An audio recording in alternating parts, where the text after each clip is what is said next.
Special Operations, Covert Ops, Espionage, The Team House, with your hosts, Jack Murphy and David Park. Hey folks, welcome to episode 352 of The Team House. I'm Jack here with Dave, and our guest tonight in studio, we're very happy to have Carlos Garcia here. Carlos currently works for the United States government. It's about as far as we're able to say at this moment. He originally came from Nicaragua, escaped communism, and came to the United States, works for America now, obviously, and is an expert in ubiquitous technical surveillance, a subject that we'll get into in depth here. Carlos, thank you for joining us. Thank you all for having me here. I'm grateful to be here, excited to chat with you all. So let's talk about, your origin story, which I think is very interesting, has its highlights and lowlights and everything in between, right? Tell us about how you grew up. So growing up, really weird, man. Was born in Nicaragua, late 70s, early 80s. Picture this, every single straight out of Central casting character you can think of in the world of communism and rebellion in one place. It's like a Mos Eisley cantina, except in Central America. You have the great power competition using Nicaragua as a proxy, so much so that I had uncles that went to Russia to study petroleum engineering and other stuff. They came back with Russian wives. So I got cousins named Katerina, Vasily, and all these other weird names. And similarly, we had people go to the US, come back, be foreign exchange students. Then my grandparents got taken to Cuba sometime in the 70s. And when they came back, they were a little alarmed at what they'd seen. My grandfather was an academic, so he came back and said, hey, I think we've seen this story. And frame it as a way, it's tough to frame because there's no internet. There's barely long distance service. There's no TV. A book was printed 10 years ago. So he comes back and becomes an anti-communist activist, which of course doesn't go over well. What year was that? Late 70s. Mid 70s. This is late 70s, mid 70s. Okay, so there was if I recall correctly, there was two revolutions or coups sort of in Nicaragua. There's the National Guard and then the La Guardia and La Contra. They're like a revolution, then a counter-revolution, right. and then... And so I'm just trying to place that how your family was smack in the middle of that. Yeah, so they were in the middle of that because there were, in our place, it was the Partido Cristiano Socialista. It was I'm not sure how to translate that accurately, but the revolution, the first one, was actually a bunch of small factions coming together to overthrow the dictator at the time. But then after they overthrew him, some factions are like, cool, we're in charge now. Wait, I thought we had said that no. And there's a saying that any two Nicaraguans make three factions. That's kind of what the saying was down there. So that's what happens. And then, we're on the wrong side of things. And of course, my grandfather is helping the Americans. I got uncles who helped the Americans. And I got pictures of Uncle Tony I can show you. Love that guy. He was a pilot and then he defected. And he ended up serving in the US for 20 plus years, military service. Of course, it's useful if you know the flight envelope of the MiG you're trained on and all these other things. And I suspect Uncle Tony did some other work. And I think one day I'm going to sit down and talk to Uncle Tony and say, hey, buddy, listen, can we just finally have a talk here? So grew up with that. I might as well have grown up with a picture of Ronald Reagan above my crib. So I understand the biases that were introduced, but nonetheless, it doesn't mean that I didn't face the reality of... Your family were Contras? They were, I guess, against the Sandinistas. Right. Okay, gotcha. Right? And the Sandinistas might have done some good things, some bad things. At the end, there's so much gray. And one thing I finally learned in my adult life is that a lot of things are shades of gray, man. Sure. And it's so hard to accept that, especially after being early indoctrinated. But throwing people in volcanoes, pulling people out of their houses and killing them, bad idea. So we had to get out of there and leave. And I'm getting pulled by my mother, crossing the border into the refugee resettlement camps. And then thanks to, I believe, my grandfather's assistance of the Americans or whatever other connections we may have had, we're able to be resettled in a third country. So our whole family was resettled to different corners of the world. We wanted to come to the US, but at the time, there was no path. So we said, all right, wherever it is that's not here, we're good. So again, picture early 80s at this point. You don't know what this country is. You don't know the language, but all you know is that you can go there. So I remember one of my core memories is the 747, and I'll explain why. When we were leaving, we left from Nicaragua, Costa Rica, we crossed the border. From San Jose, we went over to Mexico City to LA. And from LA, we were going to take our final flight to the third country, to Safe Harbor. They open this window, and I see this giant, massive thing that looks like a spaceship. And to me, that's like, oh my, what the hell is this? I'd never seen a picture of a plane like that. Then when we get inside, I get a tray. And I immediately reach for a pudding or a Jell-O cup. I forget what it is. I remember distinctly this foil I reach for. And then they tell me, no, the whole tray is yours. And then my mom's crying. And later in life, I asked her, why were you crying? She said, I hadn't eaten grapes in 2 years. And that, guys, is what communism does. Yeah. That is what it gets you to, where you have someone crying because they haven't eaten grapes. Some little kid automatically, this has to be shared. This one's mine. Right. And, we had an overnight layover in LA. We wanted to be in the States, but we knew that, you know what? This is not the way to do it right now. We went to our third country. We waited there for quite a while. I'm talking years and years. Yeah. Eventually, there was a path to resettlement, and we came back to the States. What third country did they send you to? So with that one, I'm keeping it a little private for now. Just a lot of my concerns too with my family and everything else. I still have family living there. Sure. So I want to just kind of protect them a little bit. Yeah. But we're at that third country. We get over here, and that process was not easy. It was a lot of lawyers, a lot of stuff. But I already knew that all of this was the fault, in my view as a kid, of the communists, and I need to give back to this country. Yeah. So I've always wanted to give back to the U.S., and I'm trying to find any path I can to give back, and that includes my everyday job. Yeah. It's interesting because we've, like Rick Prado and others who have come from Cuba, who's, families, we see a lot of that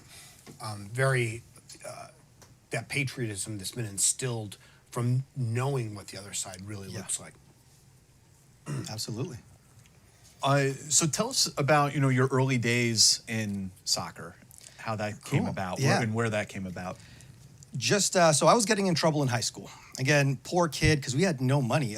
When you come from another country, even if you were a petroleum engineer like my uncle, he was driving cabs because that doesn't translate over here. And in order to go to school, get your degree, learn English, it was hard enough for him to learn these terms in Russian, then in Spanish, and how to translate them. It was really hard, and we had to spend all our money on legal fees, but that's what we did. So for me, it was a lot of hustle growing up. Hustle, hustle, hustle. And sometimes when you hustle, you get in trouble. Sometimes when you take computers apart and make them do things that they weren't supposed to do, such as, I don't know, go into Ware's servers. You probably know Ware's. You're probably a geek like me on that one. And the mass mails, getting all the registration codes, your guidance counselor at some point stops you and says, you're going to get in trouble. Let's channel you to something else. Ooh, here's a ball. How about soccer? So I got into sports, and I saw that as, a vehicle to do some stuff. And while I was in high school, I still kind of resisted. I started doing startups, and one of the things that we did, which this was the straw that broke the camel's back and made me go really strong into soccer, was we'd probably be in jail if we did this today. I can get you, my friends. I'm allowed to curse on this? Yeah, you can curse. Yeah. I kid you not. We were working on this game called Doom. Do you guys remember Doom? I recall. There was this file called the WAD file. You remember the Doom WAD file? You could modify the graphics. You could modify all of the stuff. We modified the monsters to be the teachers. We modified the Doom thing to be the school. And we sold this for $5 at football games. That's awesome. Needless to say, at that point, even back then, they intervened and they're like, all right, okay, cool. And this is, and I'm certainly not making light of these things. It's terrible what's going on, but this was pre-Columbine. Yeah. Right. Where It was a joke. Yeah. So we did. We're just kids. We thought it would be funny. We're like, oh, this is pretty neat. And the explosions were all like goo or whatever it was. It wasn't like really bloody. But then like, you need to do sports. Just stop. No, kid, you need to stop this crap. So then I jumped into soccer, and that's how I kind of got to go to college. And the journey sort of took a little bit of a turn at 9/11. So we can jump into that or skip that and go into soccer. No, take us through it. 9/11 hits. I'm playing college soccer at the time.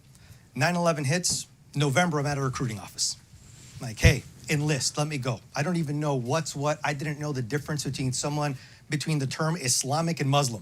No idea. I don't even know who did it at this point. Just let me at him. Let's go. I say I was full of piss and Mountain Dew Extreme. Yeah. Just like, let's go do this. The recruiter tells me, listen, we got a lot of people right now. I guess they were making quota left and right in those days. So he suggested, given my resume, given that I was already in college, he said, why don't you go and join ROTC? Your school got an ROTC, go join. So I knock on the door, let's do this. And the way ROTC works, I'm not sure if it still is now, but it's just a course. You just sign up, whatever ROTC 201 or 101, whatever the heck it is. So I signed up, go through that, and I show up day one right after cutting my hair, because I had hair down to here. So I cut my hair, and my dumbass shows up with like my Hot Topic gear. I'm not sure if I still had my Jenkos and, my cut fingernail polish, but they immediately zero in like, okay, buddy, all right. You're flight leader. You are flight leader now. So I guess everyone takes turns, but they made me, I didn't even have a uniform. So I came in the spring of 2001. Spring of 2002. Spring 2001, everyone had already been there for a semester. So coming in mid-year, everyone's got uniforms except this moron. I'm wearing one of those cool metal chains that had like little balls. It looks like the curtain pull thing, except they're really big, right? So I'm showing up looking like a moron. Miraculously, I don't fail out, and I do pretty well, hand over the lead to the next person. And as I'm going on towards the end of that semester, we do our advisory meeting or whatever. And I wasn't a citizen at the time. I was just a permanent resident. And the guy talks to me, he's like, hey, we can't pay for your schooling. Look, you're already doing this and this. I'm not sure if this is the best thing for you. You could go through all the training, but then if you don't pass this, you got to enlist. And there's all sorts of things. And he just said, hey, it might not be the right fit right now. And me, I'm just there like, nobody wants me. I can't enlist. I can't do this. But if you're making quota left and right, what do you need another one for? Mm-hmm. But as I'm going in, a lot of these things make me sound like a moron, and I am. But I was absolutely oblivious to anything. And I say this as a preface because some of the things that I might say going forward might seem obvious to the audience and to you guys. But please remember, I am 21 years old, however old I am, 20 years old, not knowing anything about the world. Right. So then I'm leaving, and that's it. I go out and I start trying to keep my soccer career going. And I'm playing at these parks and these rec leagues. And I'm not sure if you know much about these rec leagues, but there's all sorts of gambling, drug trafficking, stolen goods trafficking, all sorts of stuff happening at these. And I'm playing and knowing some seedy people. And I was really good, so they'd all want me on their team, because then I would help them win when they're doing their whatever it is. And through that course of that summer, my career takes a big turn. I meet a guy who claims, and I apologize for not sharing names, but you guys trying to do my best to tell the story, but also not. His name was Bob. Bob. Yeah. So I meet Bob, and he says he's my distant cousin. And we always have cousins that didn't make it out, and you thought were dead or died in the war, or you haven't heard from, because you don't hear from people. They go away. He says he's got an in with the Nicaraguan national team. He says, oh yeah, I know this dude. Yeah. I know Flore. Flore's gonna help you out. Okay, cool. He calls the guy and he's like, you got a tryout. I'm like, what?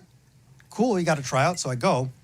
And I like this guy, I like Bob, because Bob gave me something to aspire to. Mm-hmm. He was out of place in the ghetto.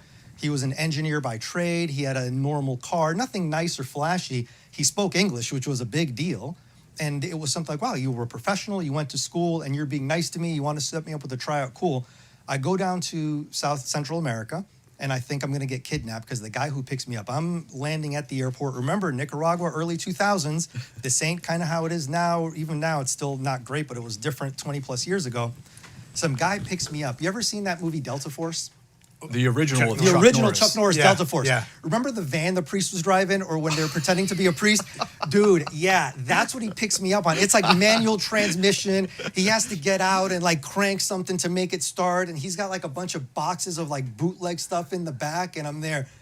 You're the guy? You're right. For the national team. Yeah, Bob told me to pick me up. So then he takes me, and I'm there with my bag and everything, oh God, what's going on? But it turns out he was legit, so I spend the next month there training with them. And they had a company called Parmalat had done some work down there, and there was an Italian coach that was there being the coach for the national team for free, because they didn't have anybody. They had no money. This place was absolutely barren. I'll show you pictures after we're done here of what the training facilities look like. There's a horse taking a dump on the field where we had to go.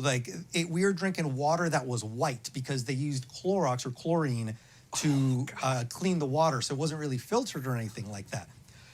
This guy was hustling too. As soon as I get there, he's trying to sell me jerseys. He's like, you got a jersey? I got this one. It's only $2. And then as I'm leaving, he's, hey, when you come back next time, can you bring me the following? What he wanted to do is he wanted to make different logos and stuff like that. Hey, can you bring me these letters that I can iron on stuff? Can you buy this stuff for me? Because they couldn't get it. And I'm there. You're the coordinator? He was the equivalent of like manager of soccer operations or president of soccer operations, the equivalent here. So I'm down there, and then it goes fine, and I continually go down there. And on one of my trips, I am staying at this dump hostel. The hostel's locks were, let me tell you, the lock is the lock you use on a shed, like the master lock. It just closes, it latches, it's a regular lock. And it had a communal bathroom, communal little living area.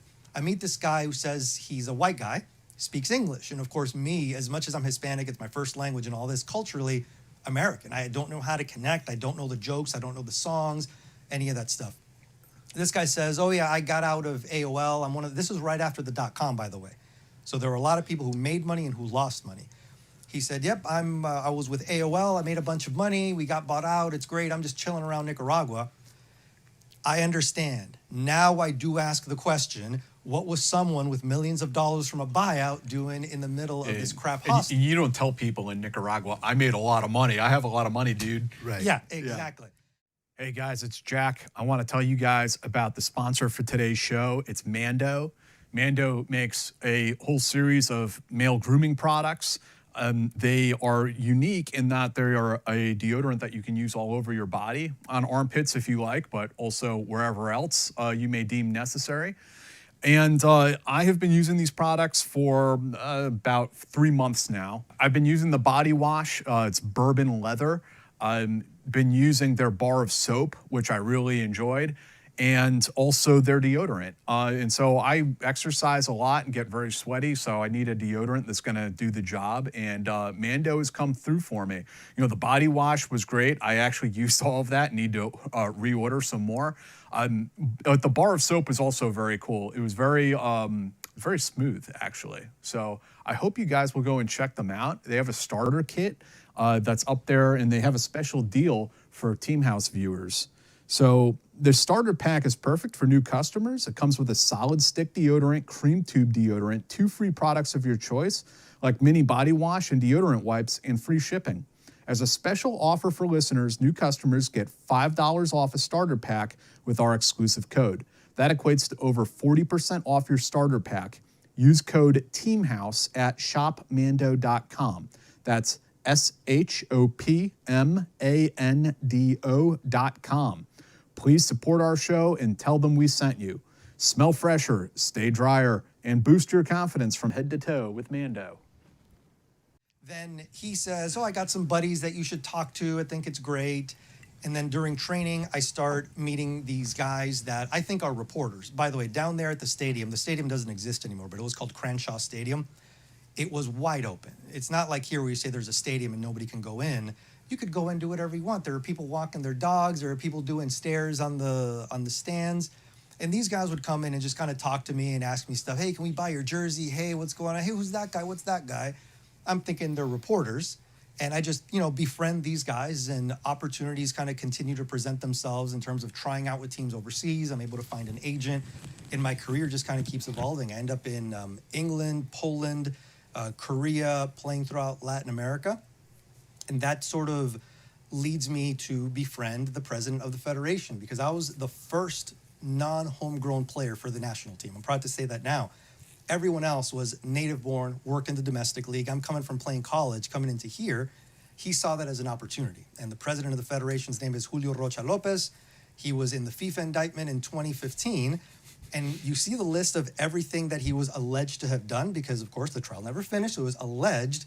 I happen to have pictures of all of that stuff, or letters signed by him. Right? And to this day, we're still Facebook friends, even though I don't use Facebook anymore, an account that I had back in, 02. We're still Facebook friends, or 03, whenever it was. We're still on there. One of the funny things, I think I sent you guys the picture. There's a bus. It looks like the crappiest bus with bags like tied on top of it. There was the entire 23-man roster plus technical team in that bus made for 20 people. And if you look at some of the FIFA stuff, they were giving them $2 million a year for this thing called Proyecto Gol, like Project Goal. And they were supposed to up the training facilities, help us fly to places and all of this crap. This dude was he's alleged to have taken our jerseys and our training material and started selling them at a sporting goods store that he was running. And he would tell FIFA that we flew somewhere, But I'm like, I got pictures of us on that bus, bro. Right. I had the camera that miraculously did not get stolen. So we were on a bus for all of our games.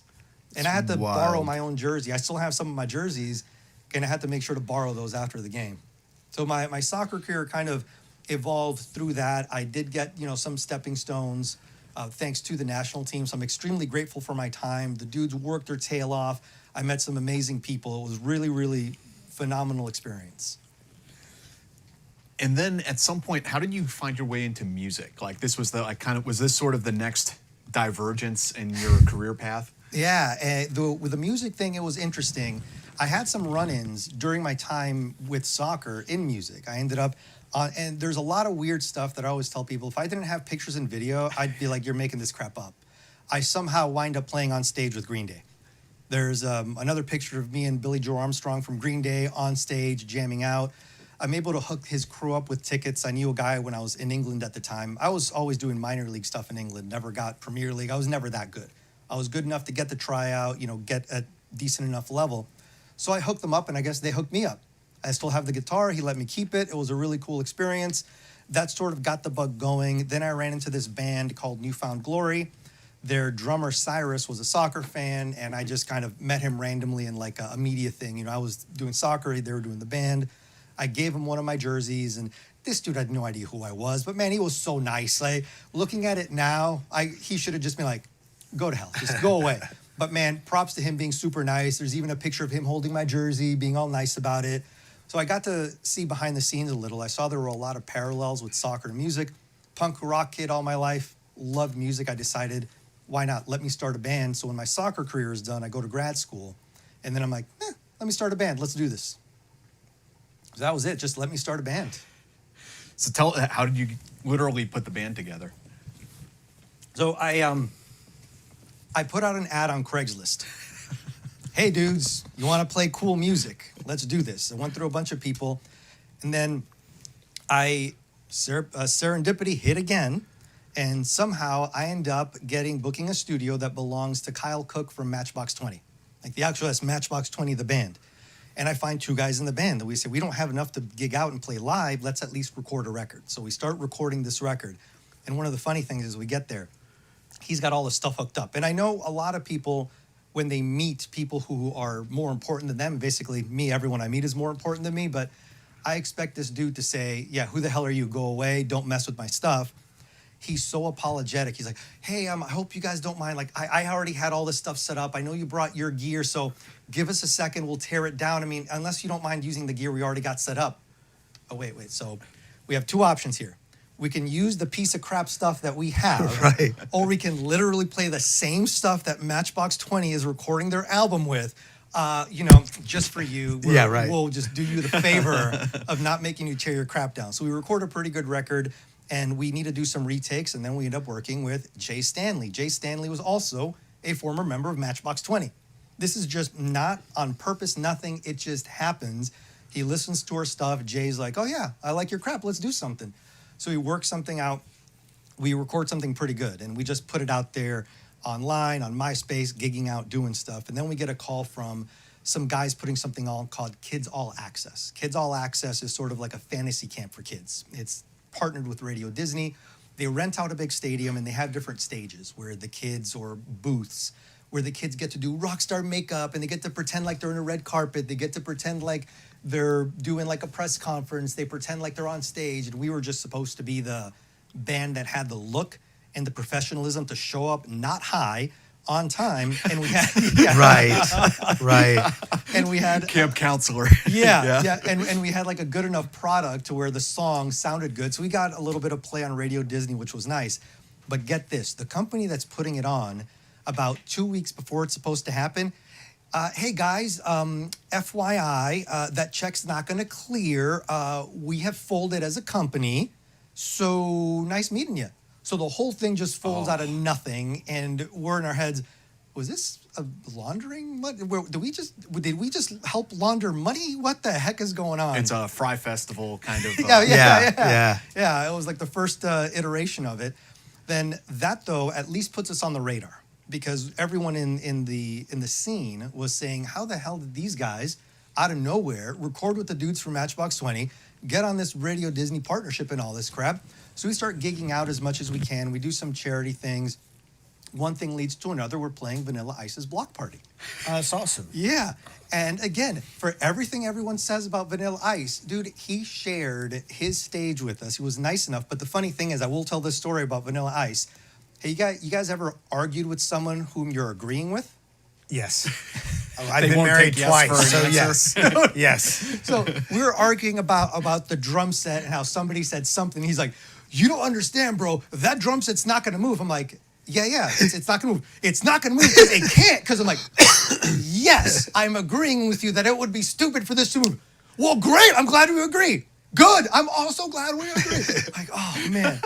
But nicest guy again. I know he's had his issues and troubles, but, man, I judge people by the way they treat me, right? And Sure. he treated a bunch of idiot kids with respect, with kindness that he didn't have to. So we're getting these weird gigs all over the place.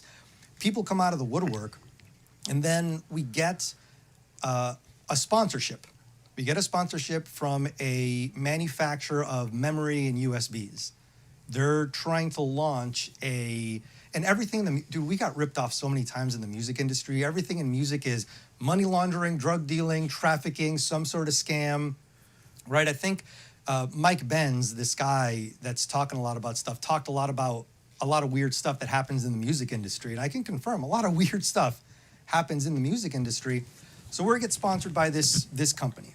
And then the next thing we know, they say, hey, you guys want to go on tour with the Backstreet Boys? We're like, not like Los Backstreet Boys or like a tribute band. Like, no, the Backstreet Boys. We're like, yeah. They're like, yeah, well, it's in Russia. You'll be going to Russia and, other Eastern European countries, former Soviet bloc countries.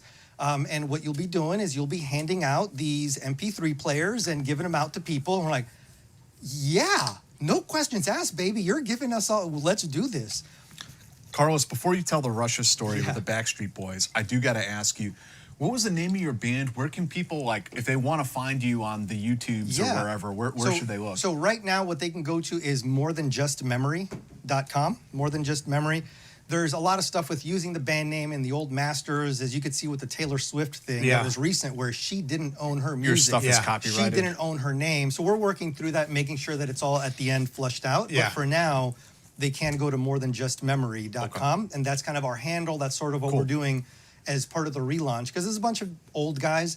We thought it was kind of neat to put that out there. A lot of the guys have kids now, and they're like, you know what? My kids don't know anything about this, so why not put this stuff out there and just a positive story that at the end, music isn't it. So many people don't make it in, like me, I didn't make it in sports. I didn't make it in music, but there's an amazing life to be had afterwards. Sure. And that's what some of the guys want to do. They want to say, you know what?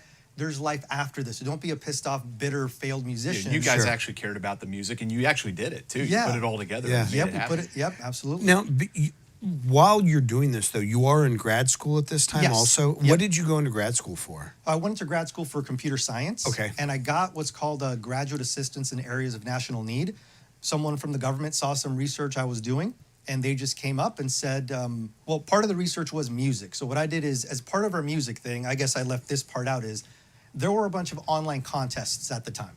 Everything was either MySpace contest or sign up and, vote now on Total Request Live, MTV, or whatever it is.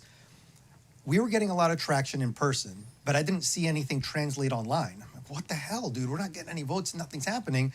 I start digging in. I'm going to leave out exactly how I dug into the systems, but I found there was rampant fraud. I started looking at IP address blocks coming in. I started looking, temporal proximity between, different activity and all this. So I alerted the companies. What kind of reaction do you guys think I got? They don't want to hear it. Don't want to hear it. So some of them threatened us or threatened me. Other companies said, thank you for alerting us. Completely unrelated to you alerting us. How would you guys like to play these gigs? It was sort of Like a kind of- buy-off. Right. Let's call it a bug bounty. Right. Yeah. We'll Right. call it a bug bounty. Right. And that's actually, I think, how we got the traction with the memory manufacturer was the fact that we then started playing these bigger gigs. We played the Warped Tour. We were #1 on an MTV campus music chart, like the college music How charts. do we make this problem go away, Carlos? Yeah. So they made it go away, and then that's when we got the USB company thing, and that was part of what my dissertation was was there was another competing thing at the time called Truthy out of the University of Indiana. There's some controversy with Truthy, and I personally think that there might be some merit to the criticisms of the algorithm analysis being skewed towards one way or another. And that's certainly what we can talk about in the later portions. But I was on the ground floor of this. Like early on, I was saying there are bots, there's manipulation, there's all sorts of stuff here that we need to look at and we need to handle. But it wasn't really taken into consideration. But when the government said, we'll pay for your PhD, we'll pay for your research, just you owe us some time afterwards. I'm like, wait, I got a guaranteed job after this? Like, let's do this. Yeah, you wisely had a backup plan in case the Rockstar thing doesn't work out. Because you know that always works out. Right. Okay, so back to, tell us the Russia story. Yeah. And picture this again. Everything that you see on TV, I hate to tell you, a lot of the stuff is smoke and mirrors. I know I'm breaking your hearts. The music industry really works a certain way. You pay what's called a buy-in when you're going somewhere on tour. Nobody's going to let you be on that stage and just say, oh, you don't have to pay insurance, you don't have to pay the roadies, you don't have to pay anything. We were lucky enough, we were able to pay for the buy-in using some of our sponsorship money, but then we had to come up with everything ourselves. So we were working 2-3 jobs, we were taking out loans, asking, friends and family to do all this stuff. We were on a shoestring budget. And now we lean into like how comedic it was, but they are on tour buses and all sorts of this other stuff. We are flying coach middle seats on a random van with some dude who's been up all night, like got chew in his mouth and all this kind of crap. Have you seen the movie Eurotrip? Uh-huh. That's what it was for us. When they get to Bratislava, that's exactly what this was for us.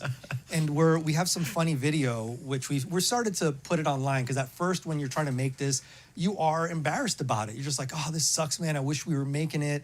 But now we think it's funny that we were taking pictures in front of the big bus and then immediately getting in front in our little, I think I told you guys, kind of like that van from the Delta Force, the Chuck Norris movie, the one the priest is driving. That's just like the guy in Nicaragua was driving. We got one of those through Eastern Europe. So then we have to schedule the logistics of the tour on our own. But behind everything is this thing called a carnet, an international carnet, which is like a passport for goods.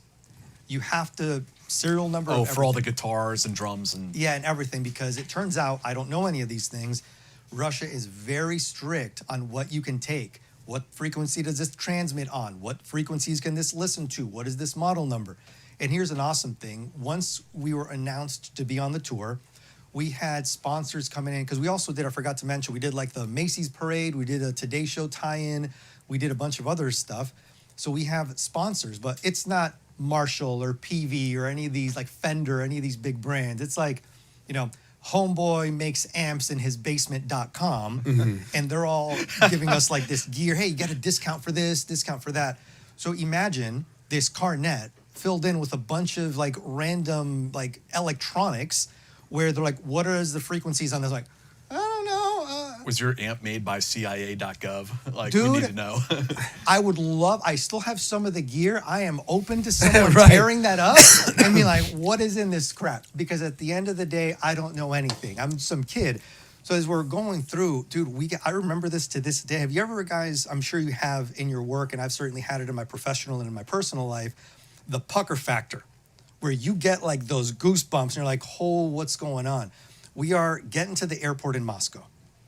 And then we are carrying all of this gear, and they're looking at the carnet, and we don't know what it's going to be like, because we went to the Baltics. There was nothing. You go in and out. Who cares? Good to go. They were at the time, I think, eventually looking for EU membership. So we've had a great experience so far. Dude, they give us they put the big lamp on us and everything. What's this? What's that?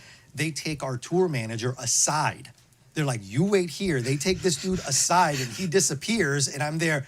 Oh God. And they're motioning to the thing, because it's a paper that had at the time, I'm sure it's digital now, carbon copies of everything. And I have it, and I get it. Some crap was scratched out. There were some 6s that looked like 9s and some other weird stuff. And half of these brands, nobody knows. And some of them is just Pelican cases. Because the guys and I have had a good laugh, having a drink at a barbecue. We're looking at this stuff. We're like, okay, I could see why. Objectively, I could see why. So then he disappears. And he comes back, and when he comes back, he's just like, okay, guys, we got to just go, move, go. So we go, and we're through. We're, all right, holy crap, we're in. What year is this, by the way? This is 08. Okay. So this is another thing. You can look all the stupid stuff up. We played a show, our show in Moscow, May 21st, 2008. the same day as the Champions League final was being held across town. So we are at the Olympijski, it's the Olympic Stadium in Moscow, big 40,000 seat, like Astrodome type thing. Across town is Luzinski Stadium. I'm not pronouncing it right, so I apologize getting the pronunciations wrong. The Champions League final is held at the same time with every world leader imaginable is there at the Champions League final.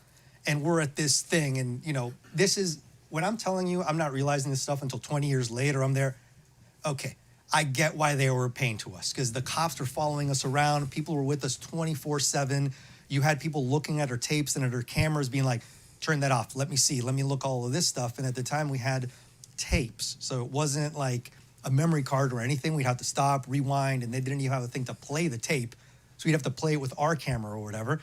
So we weren't really scared. We thought they were being annoying at the time. But in retrospect, I realized that there are certain countries that I should not go on vacation to. Not because of anything I've done knowingly, but hey, sometimes weird stuff happens. Yeah. So we played that show. And at that show, I remember distinctly, so we had a bunch of kids who were rich kids. Rich, like oligarch parents, politically connected. They come backstage. We're their monkeys. We are the dance for my amusement, right? Mm-hmm. They get the meet and greet with Backstreet, thank you, the picture. But with us, they're like, we're going to hang out with you because you guys are here, we're up here. I get it. And we're there, give them the MP3 player. It's a good gift. It's a gesture of our gift. And they're thinking iPod. In their heads, right. I know, like they're thinking iPods. And then I can't tell you, their faces are ingrained in here. And I'm like, and they're like, thank you? Like, it was the biggest face of disappointment ever, where they're like... Kids unwrapping their Christmas present. Like, this isn't what I asked for. And it sucks, because it wasn't even a Zune. Yeah. It was some, other, company that they're like, we're trying to break into the MP3 thing. Yeah. But that wasn't our worst thing. Our worst thing was we, at one time, were sponsored by a lawnmower company. So we'd have to stop in the middle of shows and do lawnmower. I think I forgot something. What did you forget? I forgot to mow the lawn. Well, if you had the world's fastest lawnmower, blah, blah, blah. I don't want to say the name of the company. They're like, well, you would have been done. Oh, I'll remember that for next time. And if you say, whatever it is, get 20% off of this thing. So we'd stop in the middle of our show for lawnmowers. That's amazing. Because I get it, man. We're capitalists, bro. Yeah. That's how the music industry should work. I think a lot of people in music think that they're above it, and they're like, no, dude, you're gigging. You're moving your own amps, your own material, and everything. We're not ones to judge. We sell dick pills and mattresses on this show. Dude, I'd be doing the same. I'm a capitalist, baby. Nothing wrong with that at all. Yeah. So then, we do those shows. What else was cool about that tour? We got chased down the street by horses, and I'm only limiting the stories to crap that I have video of, because any other stuff just people on horses, or just like a roving gang of horses decided you guys were from the wrong side of the barn. That was in Nicaragua, and I have pictures of that one, but this was people on horseback went through the barricades and were chasing our little van down. Wow. Knocking on the windows just to say hello. Wow, that's awesome. So we had a pretty neat impact. Our translators, of course, had PhDs in whatever it was, highly educated, beautiful women, right? Yeah. All of our translators. But we had an amazing time, connected with a whole lot of people. And there's something to be said for, we always joke and say that free CDs and MP3 players averted a war. But the more of this stuff that you do, the more you interface, the more things you have in common, the more you build those bridges that I think are all too important, that make people more hesitant to immediately dehumanize somebody and say, screw it, F you, you're them, when you all realize, well, we like the same crap. We're all just as dumb. All we want to do is eat, drink, and be merry most of the time, and sometimes different things get in the way, and I understand. If there's time to fight, there's time to fight. Hey guys, our show is sponsored by GhostBed. Check them out, please. They make awesome mattresses, awesome pillows, awesome bedding. GhostBed provides high quality and super comfortable award-winning mattresses crafted in the US and Canada. Did you know that 60% of US adults report being too hot when they're trying to sleep? That's me. I'm a sweaty little baby. That's why we designed all of our products with cooling features so you stay comfortable and asleep all night long. Pair any of our mattresses with GhostBed's award-winning adjustable base and get the ultimate sleep experience. GhostBed rules the family-owned business, 60,000 plus 5-star reviews. They have sleep experts on staff with 20 plus years of experience. So if you have any questions, you can hit them up and ask them, maybe what kind of mattresses work for you. 20 plus year warranty. That's 2 times the industry standard. Free shipping and returns on mattresses. Most of the products ship out within 24 hours. They have in-house customer support and sleep experts chilling in Plantation, Florida. It rules. It's the best. They give you 101 nights risk-free to make sure that these beds are right for you. If you don't like it after 101 nights, you could send it back, full refund. When you purchase a GhostBed mattress, your comfort guaranteed. I'm reading it right now, and it's capital letters, guaranteed. Okay?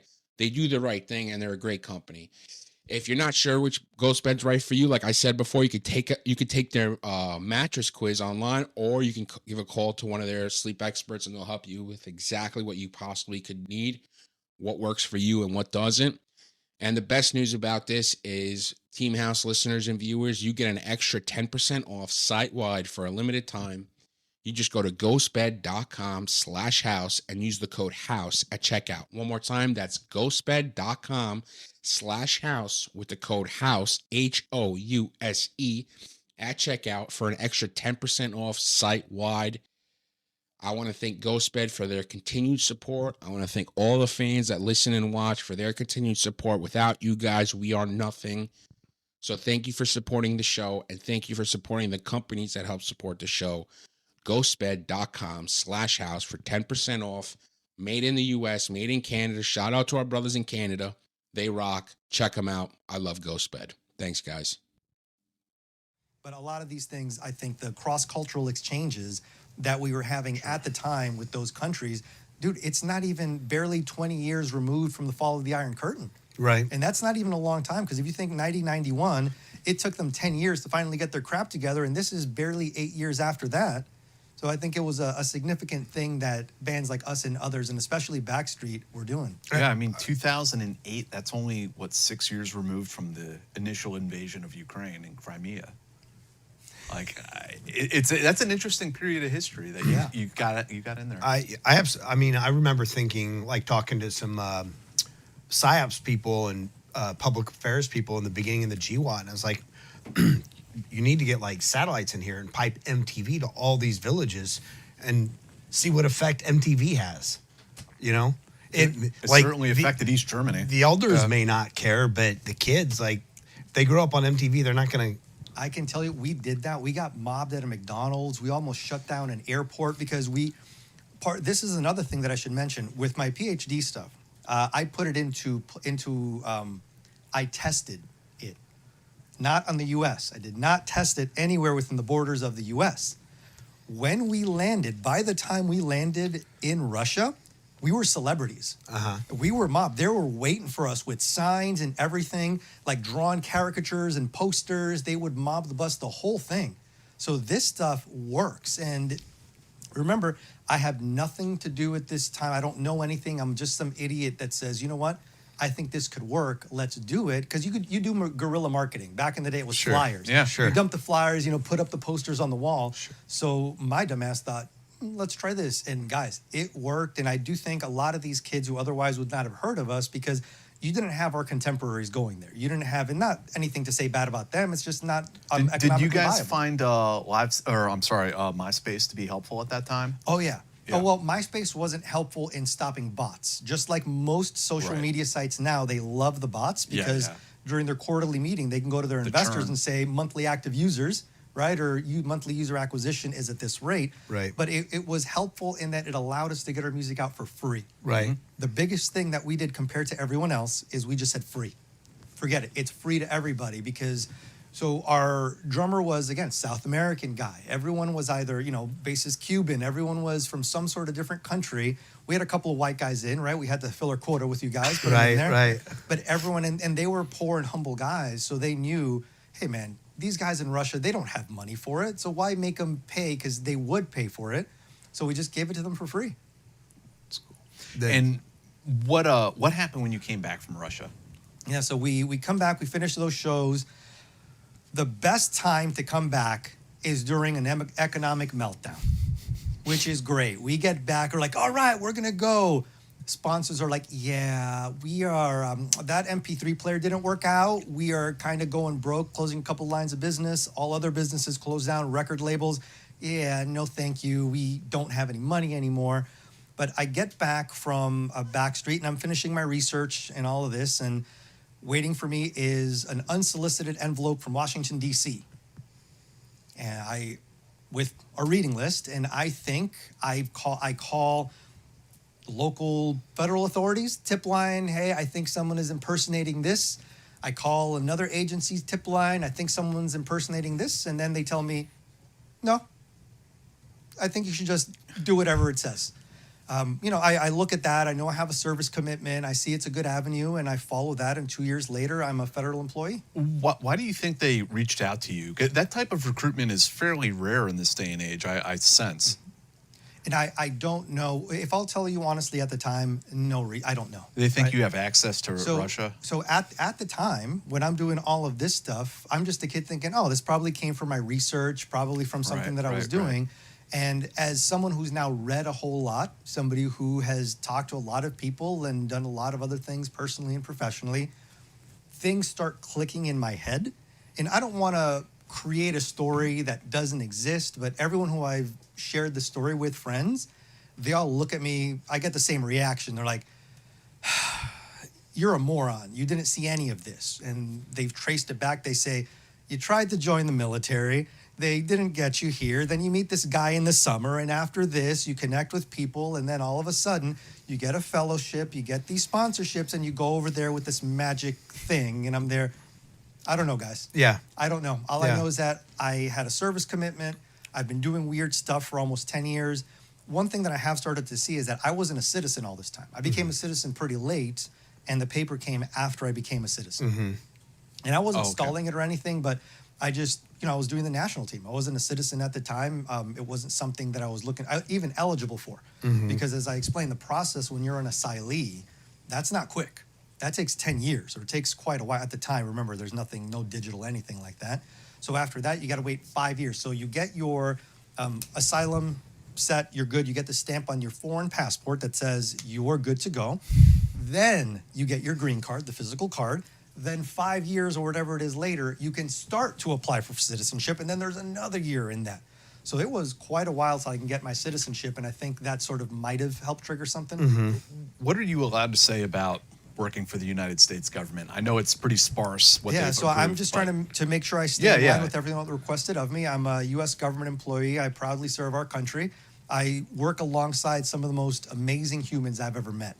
People who do extraordinary things every single day, and I don't think deserve a lot of the criticism they get because they are working their butts off, putting their lives at risk, trying to help us keep this republic going for another 200 plus years. I do a lot of, I say there are certain certifications that I've earned, certain things I've done, which I'm proud of, and I will probably talk about at a later time. But I want to make sure that I say right now, I work for the U.S. federal government. I work a lot in very unique circumstances. And if anyone's ever seen one of my talks in official capacity, then they'll get an idea of what that is. Let's talk a little bit, because you just said something interesting to me. You said, keep the country strong or whole for another 200 years. What does that look like in a free society when there is UTS, when there is influence campaigns, when there's all these things? Like, how do we balance the liberty that we espouse and combating influence as it stands now? Influence and technical espionage. I think that's a great question. And one of the biggest things that we can do is make sure to educate everyone and allow us to educate ourselves. Because if you know what you're looking at, so in the third world, something that we learned right away is how to spot propaganda, how to spot the sources of propaganda, how to spot propaganda in many different forms, whether it's television, whether it's music, whether it's a flyer, whether it's a book.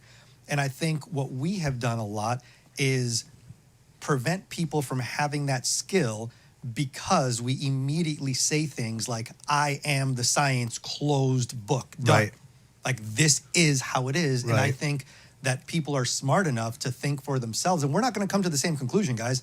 We are absolutely not, and that's okay. I think the openness of discussion with people that we disagree with is the key, as opposed to just saying, this is it, shut up, you're a moron otherwise. Like people in like a country like Poland or Estonia or Latvia, I mean, these types of countries seem to have like more of a inoculation to that type of material. Like they understand what they're looking at and they're able to distinguish between it. But like as Americans, we still have this like attitude that like all information is equally valuable or equally true. Yep, no, you're absolutely correct. I don't know what that is. Maybe it's because I grew up with my grandmother talking nonstop about the communists and how bad it was. There's even interviews funny about me. I told you my grandfather's an academic and a journalist. So there's interviews of me as a 3-year-old kid. Communists are bad, this and that. So a lot of it might be they grew up with it as well. Even if it's 3-4 generations removed, they grew up with this. They see it. They're able to spot it. But I think the faith that we put in certain institutions that are profit-based is what drives us. Again, I'm a capitalist. Nothing wrong with profit. I also think that we should look at everything at face value, and we shouldn't take everything or anything really as gospel without really asking questions. Do you think that we need to come to terms with our government, not necessarily as an institution, but the individuals that make up our government are also profit-based and subject to not only ridicule, but subject to like examination? So that's something that's beyond outside of my lane. But what I can tell you is if people are not, it's not that they're not smart enough to see through it. If they don't have enough bandwidth to dedicate to seeing through it, then there's not much you're going to do. Because it's open right now. You can tell there's all these websites that tell you who invests in what and when. And you can look at, the correlations are like, okay, this happened 2 days after this happened 2 days before this. This is where the S&P 500 tracks. This is where this person tracks. Right. Here's where the best fund manager in the world tracks. Right. We all know this. It's open, but it's just something that some people don't have the bandwidth for, or they let themselves get emotionally carried away with. And now Right. what you're talking about is the problem of humanity. Yeah. It's fascinating. And so what about, so not talking about internal threats, let's talk about sort of external threats, which kind of translate a lot of times. Like let's look at Chinese or Russian influence operations in the United States. Before we dive like too deep into I do want to go there. But I think there's one more story we might have glossed over about Korea. Oh, okay. Korea. Does that like follow in the timeline? Yep. Okay. Towards the end of my soccer career, as I was transitioning from that soccer into music, I'm finding sports agents, and you just spray and pray. You just email everybody, or at the time it was faxing, actually. FIFA had this list of registered agents, and you could fax these guys. So I faxed them, but then a buddy of mine randomly gets in touch with me and says, hey, dude, we're putting this team together going to Korea. There's this thing called the Interreligious Peace and Sports Festival, if you've ever heard of this. It's a... No, I haven't.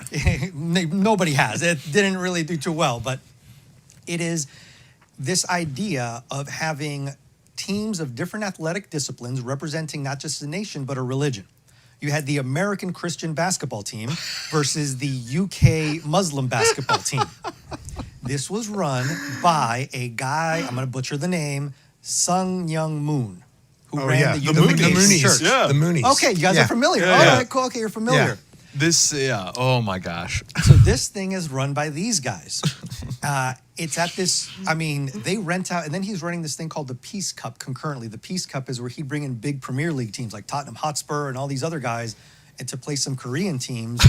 But what they would do, which was interesting, and first, before I get into this, I'm not ridiculing anyone's religion. The people I met there were the nicest, most wonderful people. I wish I could say like, oh, they were cultish jerks. Dude, they were nice. Let people believe whatever they want to believe. Were there some kooky things? Yeah, I do kooky things, right? But they were so nice, so awesome. I didn't see anything untoward. I'm not saying it's not happening, but I saw everything kind of neat. But here's what they would do, which is funny. They would hold the games in a stadium. But right before the game, they would bring out these different ceremonies. And I got one of these handy cams where I took video of all of this stuff. How old was I? Maybe was I 20 at this point, 21? And I was young and dumb. And video cameras were a thing at the time, so I would carry it with me. So I've snuck it in. They didn't like me having a video camera, by the way. They did not like that. And I would film how they would bring in a bunch of people wearing like these uniforms and all of this stuff. to do this big ceremony with Sun Moon kind of being up there doing, this is before he passed, doing his thing and whatever, you know, look at me and all this kind of stuff. And they're chanting, and it appears like it's a stadium full of followers. It's not. They're there for the game, but they're doing the ceremony right before the game. Right. And then they just, you know, shuffle everyone off. It's sort of like what we used to do. Like we were the opening act for a lot of big bands. Like we opened for Finger 11 and all these other guys. So we would, of course, take the picture of us in the crowd and like, dude, you're the opening act. Like, the crowd isn't, yes, you're in front of that crowd. That is you, but you're not the crowd. Right. Like when they hand off like a charity trophy at the beginning of a game and the stadium is clapping, just polite clapping. Yeah. So they would do that. And I have a picture. So first, I got invited as one of the players, I guess, to like, oh, you're on the Nicaraguan national team, whatever, you're Catholic, let's bring you up. And I've got a bunch of interviews of me talking.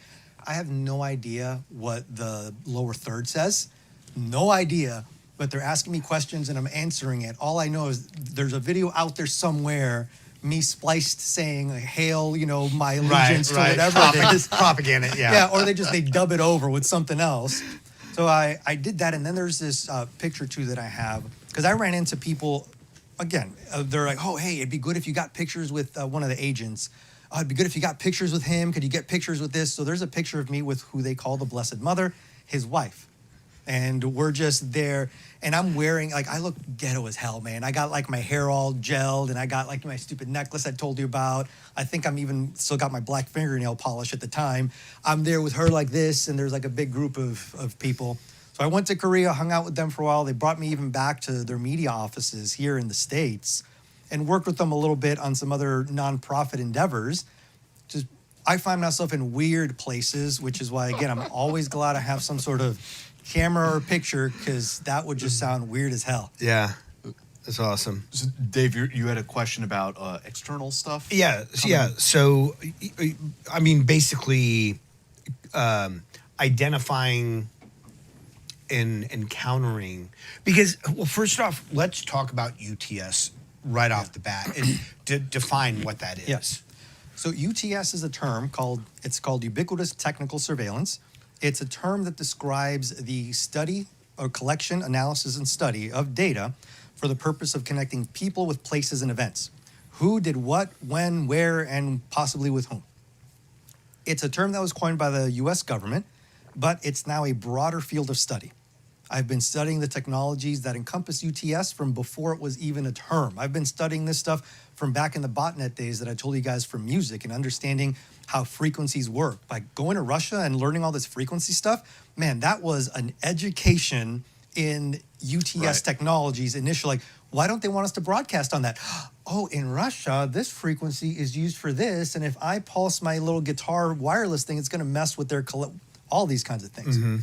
So then that discipline is now applicable across industries. I'm working with friends in sports and music, even sometimes heads of agencies, friends and people in higher places to tackle this, because UTS, all of the vectors that make it up and the underlying technologies have an impact on your bottom line, on your safety, on your privacy, on everything beyond simply an operational context, right? And so for like normies or people who may not be connected in sort of the, you know, national security field, they might think of it as the algorithm of Facebook, or to know which ads to send to you, right? But it's like the CCTV cameras are everywhere, therefore the biometrics are everywhere. Right. So perfect segue. Yeah. So yes. So starting out with just like an algorithm, but then it grows to even. Oh, it's worse than that. So let's get into it. So here we go. Have you, or anyone listening out here, I'm sure this has happened, have you ever gotten an ad for something that you haven't told anybody about, you haven't Googled, you haven't emailed? You just thought about this thing, and all of a sudden, you're starting to see ads. Has that ever happened to you guys?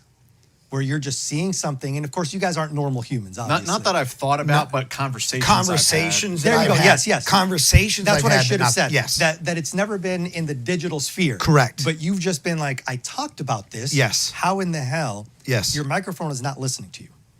It's not listening in that way. They're listening in different ways, but that's not how it happens. It happens because of what I call the marriage of Skynet and the Matrix. Let's talk about Skynet first. Skynet is a series or system or series of explicitly and implicitly interconnected systems that gather all sources of data. Everything from implicit to explicit data, which we'll talk about in a second, telemetry stuff that you put in. It gathers everything from everywhere that you could possibly think of. All that comes together and is fed into the matrix. The matrix is a series of explicitly and implicitly interconnected algorithms that take completely disparate data sets, seemingly completely unrelated events, and then spit out eerily accurate predictions of human behavior. Those predictions can be leveraged with other things that we can talk about a little bit later to completely manipulate, and I call incept you. It completely incepts you. And all of this is based on what I call the GCCD cycle. It's a cycle that I talk about. It's government, commercial, consumer DIY, GCCD. It's a cycle. Technologies are born in the depth of government research labs. All of a sudden, the government's like, cool, we're done with this. Let's license it out to a commercial entity, right? Drones. All of a sudden, the commercial entity's like, dude, let's make a consumer version of this. Now you got influencers buying these drones, flying around them. Then some nerd, obviously me, I'm affectionately saying that, right? Some nerd says, I want to go faster, further, carry more, and do something it wasn't intended to do. Carry a grenade. Yep, there you go. And now that same modification gets applied by government. So it's this cycle. Right. So all of the technologies that underlie UTS, that enable Skynet, that enable the Matrix, follow that cycle, which is why we're at now. You want to take a peek into the Matrix, into Skynet? Yes. You got your phone, an Yes. iPhone? Yeah. All right. And everyone at home can follow along if you feel like it. If you wonder what gets collected about you, this is Yes. one of the few things that you could see. So I want you to go to your settings on your iPhone, then go to Wi-Fi. After you're at Wi-Fi, there's going to be blue letters on the top right-hand side that say edit. Tap edit. You might have to unlock your phone, but Yep. once there, don't read the names of anything you see, but what do you see? Describe it. All the networks that I've ever connected to that I've said that remember this network. Yes. All of them. Most people say, I've got 100 networks. Wait, that's my kid's gymnastics facility. Right. Wait, that's my nail lady. Wait, that's some hotel I stayed at.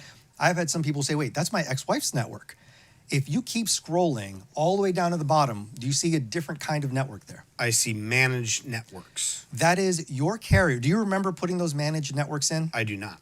You do remember, though, connecting to the others, correct? Yes. So there's a set of networks that you've connected to, and there's a set of networks that you have never even known existed. What your carrier does is they pop those managed networks in there so that you can connect to their hotspot. Let's say you don't have any kind of reception at some point. Their choices are, let me build a tower so I can give you reception down in the basement somewhere. If there's like a really crowded place like a stadium, I could put a tower by the stadium. It might get, best case scenario, used 52 times a year if it's once a week. Even then, it's not really worth building the tower. Let me put some Wi-Fi hotspots on there. So those networks, if you have your Wi-Fi on and it's enabled, the auto connect is enabled, you will automatically connect to those networks unknowingly. So if you don't know you're connecting to those networks, you're none the wiser. But look at all those other networks you have. What I can do first is with any of those networks, I can conduct a simple man-in-the-middle attack. And you have a lot of people that are demonstrating this stuff. Man-in-the-middle attacks with that. But more importantly, what I can do is I can go to wigle.net, W-I-G-L-E.net. Wigle.net is a project started by hackers a long time ago. Major props to the guys over at wigle.net. They do a really good job. You can input every one of those networks and the identifiers into Wiggle, and it will spit out a map with a dot on top of where every single one of those networks is located. I now have a map of your pattern of life. Do you like that? No. I know where to wait for your kid. And one of my big goals with being an evangelist with all of this stuff is I want people to better protect themselves, their families, their friends, right? I want everyone to be knowledgeable of this stuff. So that way, some idiot doesn't show up in front of your house. Right. How do you protect yourself from this type From this particular one, what you want to do is forget all of the networks that you don't have any use for. So don't leave 100 networks. Just connect to the ones that you are actually connected to, and then give your home Wi-Fi network. Don't give it a cute name. The last thing you want to do is give it a cute original name, because then everyone knows that's the only That's a place person. in the world that networks exists is there. Yes, I know there's some geek watching like, what are the BSS IDs and all that? Yes, I'm happy to jump in and talk out about the 802.11x series of protocols and its particulars, but let's just stick to normal people stuff, right? What you want to do is name it something normal, cafe, coffee shop, whatever it is, Starbucks. So that way, if someone's looking at you on Wiggle and they're not really keen to hardware identifiers, they're going to see that same network pop up in a million places. The other thing you want to do is just keep your Wi-Fi off if you don't need it. Yeah. You have unlimited data. You're in the US. We got 5G everywhere. Just keep the damn Wi-Fi off. That's one of the best things that you can do to prevent this. Because what I could do right now if I wanted to, you could do this with different software like Kismet. The guys at Kismet, again, major props to them. I am not a pioneer in any of this stuff. I'm more of a pioneer in applying this the way I'm applying it. But there's some dudes who wrote some awesome software called Kismet, which lets you see into all of this. I would get the names of your networks. I would conduct a man-in-the-middle attack, and then you guys know that meme with I am the captain now? Look at me. I am the ISP now. Right. I control you. And even if you're encrypted through TLS, I know there's a bunch of, getting other geeks right now. Well, what about TLS encryption? I don't care. I can just still see what websites you're going to and from. I'm your DNS resolver. I know Right. exactly what websites. That's enough for me. I don't have to see content. I can see duration. I can see kind of how many times you're on that website. So that's UTS in a nutshell now, is Skynet plus the Matrix is UTS. So Skynet was The this series part, of systems, yeah, that is part of the gathering of all of it. right? And then which part is the Matrix? That is now fed into Apple. Okay. And it is now fed into, and this is, talks about two different types of data as we can get into. So the two types of data that Skynet collects are explicit and implicit. You guys ever seen Men in Black where he's like, old and busted, new hotness? Old and busted is explicit data, which is what you're used to, which is the data aggregators, your name, your social, where do you live, all this kind of crap, voter registration, browsing history. That's old crap. I don't care. I'm fine with that. The new thing that they collect is implicit data, which they're doing aggregation across different apps using SDKs. They're getting the telemetry from your phone. Your phone these days knows when you go to the bathroom. I'd rather have your browsing history. I'd rather have your phone's gyroscope than your browsing history. I'll tell you why. Check this out. Your phone has barometric pressure sensor, magnetometer, humidity sensor, all sorts of this stuff. The regular phone pattern for somebody at the office is phone is laying face down, cat meme, okay, inappropriate tweet. At some point, they pick up that phone, and that phone starts walking. I know how tall you are. I know whether you're male or female. I know whether you're walking with your left, holding with the left hand, the right hand, both hands. At some point, that phone's going to walk. It's going to detect a door opening and closing through the barometric pressure sensor. Then it's going to detect a second door opening and closing, a stall. Different type of barometric pressure change, still a change.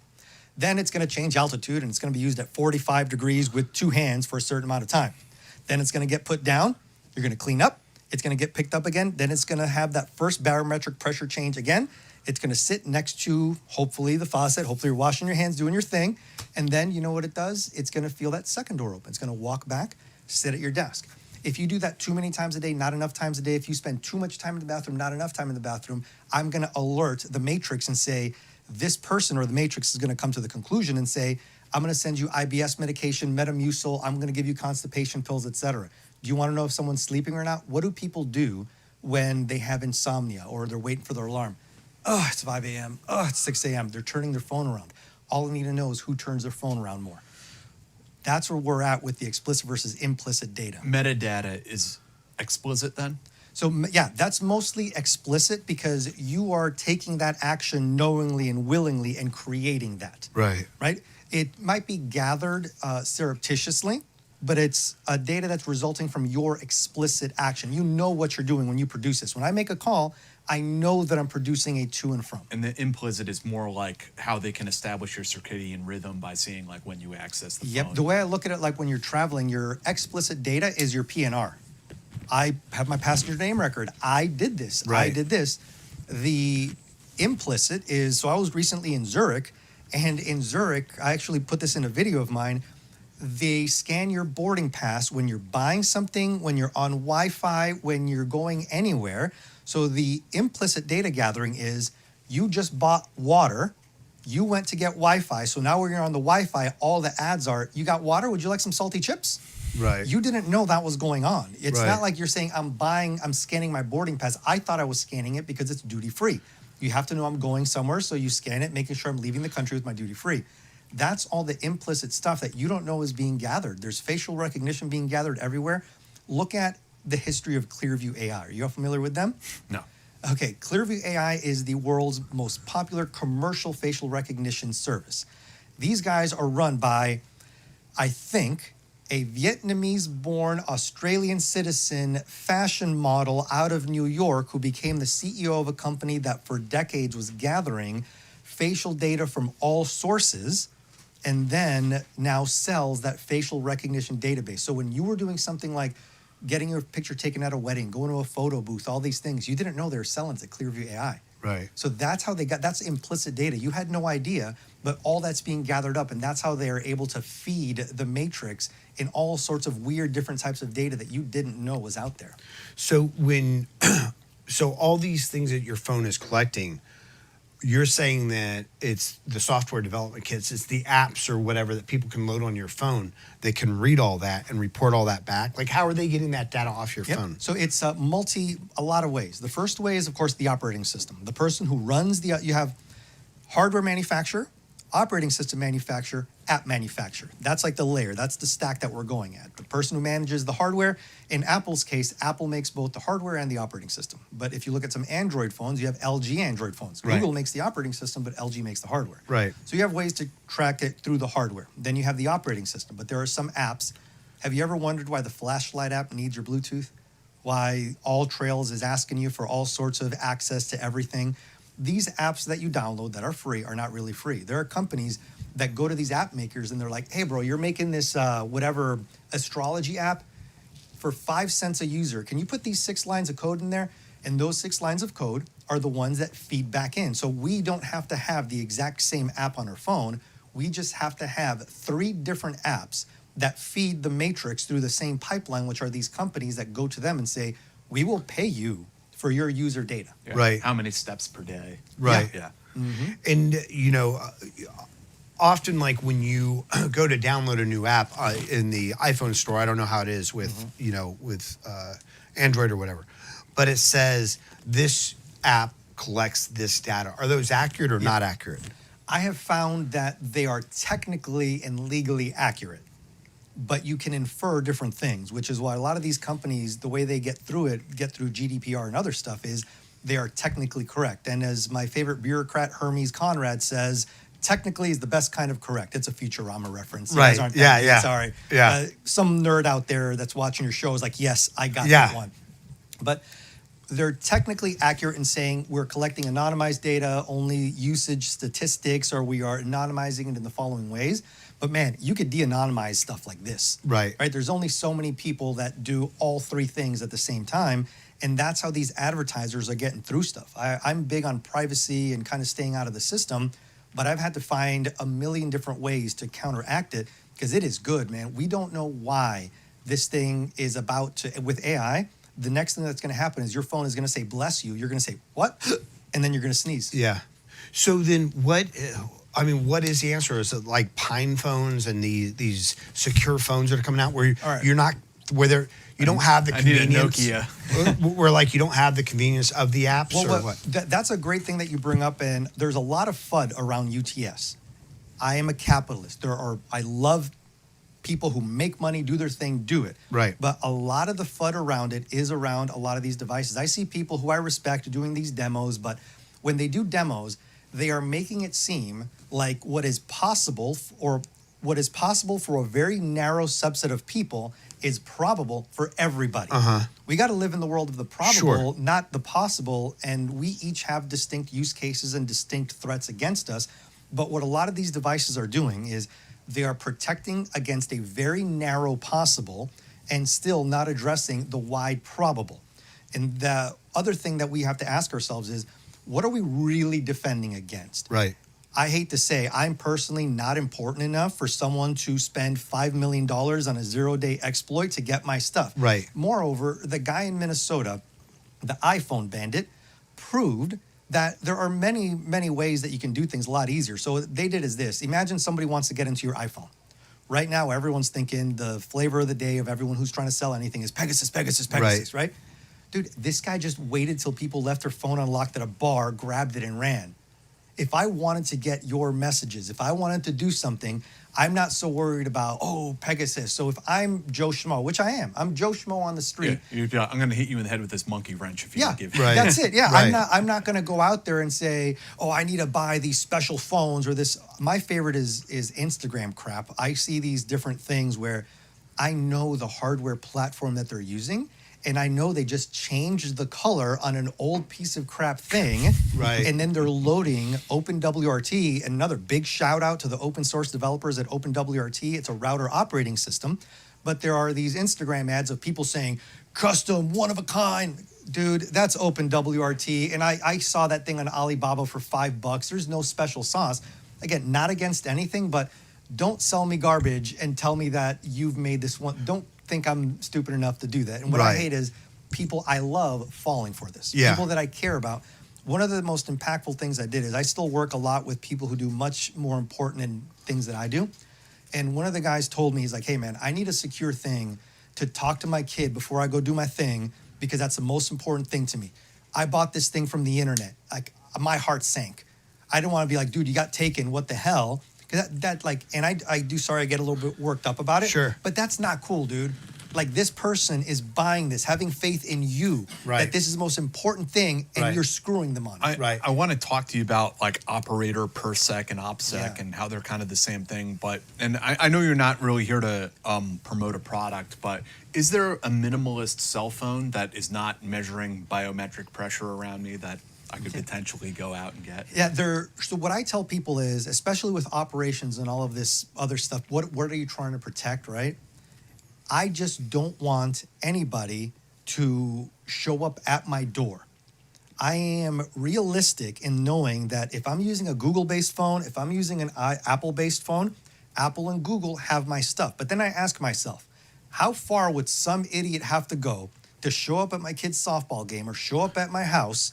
Okay, they'd have to hack Apple, then they'd have to do this, they have to break AES 256 encryption, then they have to find a 0 day. That's not going to happen. So what I encourage people to do, lock down your phone to the best degree possible. I personally, I don't endorse anything. If you're asking me what I use, it's no secret that I use an iPhone. I love lockdown mode on the iPhone. I love all the data privacy stuff that comes with it. Yeah. They're making their money. Obviously, they're taking my data, they're making their money. But I've looked at the packet capture of an iPhone. I've compared it to other phones. I've looked at the operating systems. I've tried to break them myself. I've tried to see other people that break them. And I feel that is the most secure, not most private. There's a big difference. Security Right. and privacy, very different things. Right. That is the most secure thing for me that balances the level of privacy that I want. I have these guides that I give out for free. Again, I'm not doing a product or anything. I have these guides that I make for friends, and I've just started giving them away now that kind of go down the list of how I set up my stuff. I know there's always somebody who says, well, if a nation state adversary or if the government wanted to look at you, I hate to tell you, dude, if someone's got your number, my opinion, they got your number. Right. I'm not here to advise you on how to prevent the KGB from doing this, this, and that. Right. I'm here to advise you how to make it so that some idiot doesn't show up at your kid's house, so that you feel safe. So when you are downrange doing your thing, you can know that at least that thing is taken care of, and you can breathe a sigh of relief there. Well, I mean, it's kind of remarkable that, like, you know, because like you hear about these celebrities whose social media accounts get hacked, and the idea that they don't even have their phones aren't even SIM locked, you know, so they can't be, you know, hijacked and stuff like that. Like basic things that your phone offers, but if you don't know, you don't know. I'm working with a friend of mine now who still runs an agency out in LA, and I'm working with her to try to put a little something together just to give people. In 2014, I got a bunch of calls, and mind you, I'm already working my job now, but I have friends, and they called me up and said, hey, my pictures are out there. So I kind of advised them how to do that. So they got a little more wise, but I think that sting of the fappening, if you will, is what it was called. The sting wore off, so they're starting to forget all this stuff. I'm a big advocate for helping them, so I just help people for free. I do that stuff through my networks. I think everyone should have this. I mean, yeah, I'm a capitalist, but you know what? Right now, this is my way of giving back, so help take advantage of me. Yeah. I'm an independent researcher doing this stuff. If everyone else is safe, I think that makes these companies up their game as well. Right. I'm okay with them making money collecting, but at least make it so that it's the companies, not some random hacker or some idiot who's trying to mess with your kid. So let's talk about companies real quick, because you know there's this big row, or there was this big row, and about TikTok, and you know, and a lot of people are like, well, TikTok doesn't matter. It's TikTok or Facebook or you know Twitter or whatever. Why are we targeting TikTok? And of course, China launched a very successful influence campaign where people are were like, this is against the youth. It's anti. Yeah. Why is a nation state controlled asset like TikTok more dangerous, or if it is more dangerous to something like a Facebook or Instagram or Twitter? And why does it matter if it's on the phone of a 15-year-old kid? Got it. TikTok is orders, in my opinion, based on my research, it is orders of magnitude more dangerous than any other social media site I have ever seen. There are 3 books that I recommend people read, or just lines of research to look at. The first is, and I'll get to the answer, I promise. I'm just trying to set the fundamental basis, because I'm always big on citing I'm only things. opening my phone to take notes of You're these good. books. I'm always big on citing things, because I don't just want to be some dude that just spurts out stuff. B.F. Skinner did some initial research back in the day on intermittent reward. So he was trying to train pigeons and rats to pull a lever. Every time they pull a lever, they get a treat. He got bored. These treats he was making were like crushed up bone and all this other stuff. So he stopped giving it to them every time they pulled, because it was tough for him to make the treats. What he discovered was, instead of them getting bored and be like, oh, every time I pull the lever, nothing happens, I'm done, it made them more compulsive. The fact that they didn't get every time made them pull the lever more and more. What does that sound like to you guys? Are you guys starting to visualize a way to do this to humans, intermittent reward? So then there's other work that happened in 2008 called Nudge. Nudge was a book that started talking about how you can subtly influence people into making better decisions. I am very scared of that term, because it reminds me of, are you making the decision that's right for the other comrade? Right. And they talked about, as I recall from that book and that movement, was like, we don't want to give people too many options. We want to limit their options. We want to narrow them down to Illusion like of choice. Right. Yeah. Yeah. And then that hit Addicted by Design in 2012, which exposed a lot about the gambling industry. And I am an American through and through, where if you want to gamble, heck yeah, go and do it. Do whatever you want to do, no problem. I do have a problem with something being disguised and marketed to kids, where your brain isn't even formed yet. So what happened is, TikTok pulled off all of the guardrails that all of the other social media companies had put into place. If you look at the Social Dilemma documentary, so I went to school in the Northeast in Massachusetts, and my school was one of the first ones to do Facebook. At the time, it was called College Facebook. And decisions were made to make it scroll up and down or sideways or whatever, just like, web pages sometimes scrolled sideways, scrolled up and down, buttons. All of these interfaces started coalescing around a slot machine, because this is just so captivating to us. It does neural nudging, because there are these weird things. The feed. Yeah. Yeah. There are these weird things that we can't help. So there's something called neural marketing. There's a great example of 2 advertisements side by side with eye tracking. A baby was placed next to some words that you want the people to read. Ad 1, the baby was looking straight forward. Ad 2, the baby was looking at the words. You realize that we as humans make eye contact. It's the first thing we do, because are you a threat? What are you? I can look at your eyes. The eye tracking showed that people went directly to the baby's face, and the advertising company said, no, we don't want them to go to the face, we want them to go to the ads. They tilted the baby's face to look at the ads. All of a sudden, the heat map is red exactly where they wanted it. So that goes into nudging and neural marketing. That is what TikTok started putting in. Something as simple as video. Video is expensive to transmit. Anybody can tell you, video or data transmission, when this first opened, costs money. So why would I start a video? Do you remember when Facebook wouldn't start the videos automatically? You'd have to press play on it. You guys remember that? That's because they didn't want to mess with your data. They didn't want to mess with their data. They didn't want their bandwidth or your bandwidth to get clogged up. TikTok's like, yo, we don't give a crap. We're not even a for-profit company. Again, my opinion, based on my results of my research, I say this because some people have given me veiled advice, if you will. So I will quote Representative Kathy McMorris Rogers in saying that TikTok is a weapon developed by the Chinese Communist Party to influence future generations and manipulate what you see. Yeah. I paraphrased it, but that is a quote from Representative McMorris Rogers. What they did in 2020, if you look at Cloudflare, I know that statistics can be skewed anywhere. I learned when working on my PhD, the research funding determines the conclusion. But I trust Cloudflare statistics in this case makes sense because there's no real skew that I was able to see. In 2020, Cloudflare releases the DNS records of the most popular sites on the internet. I'm not talking www. Visiting it on the app also counts. TikTok goes from nowhere to number 7. Coincidentally, summer of civil unrest and COVID are happening at the exact same time. Right. The next 2 years, 2022 and 23, look at the Cloudflare usage report. TikTok, number one, no contest. I'm talking more than Google, Facebook, YouTube, Apple, Microsoft, anything. 2024, they changed the rules to now make TikTok number 3. They say we were combining these services because of whatever. With that, if you look at all the research I did, and I challenge anybody to do the same, pretend to be a different demographic. Anytime I try to be a black kid from the inner city, kind of poor, immediately drive-by shootings, gangster stuff, fights, liquor stores, twerking videos, nothing but that, just throwing it at me.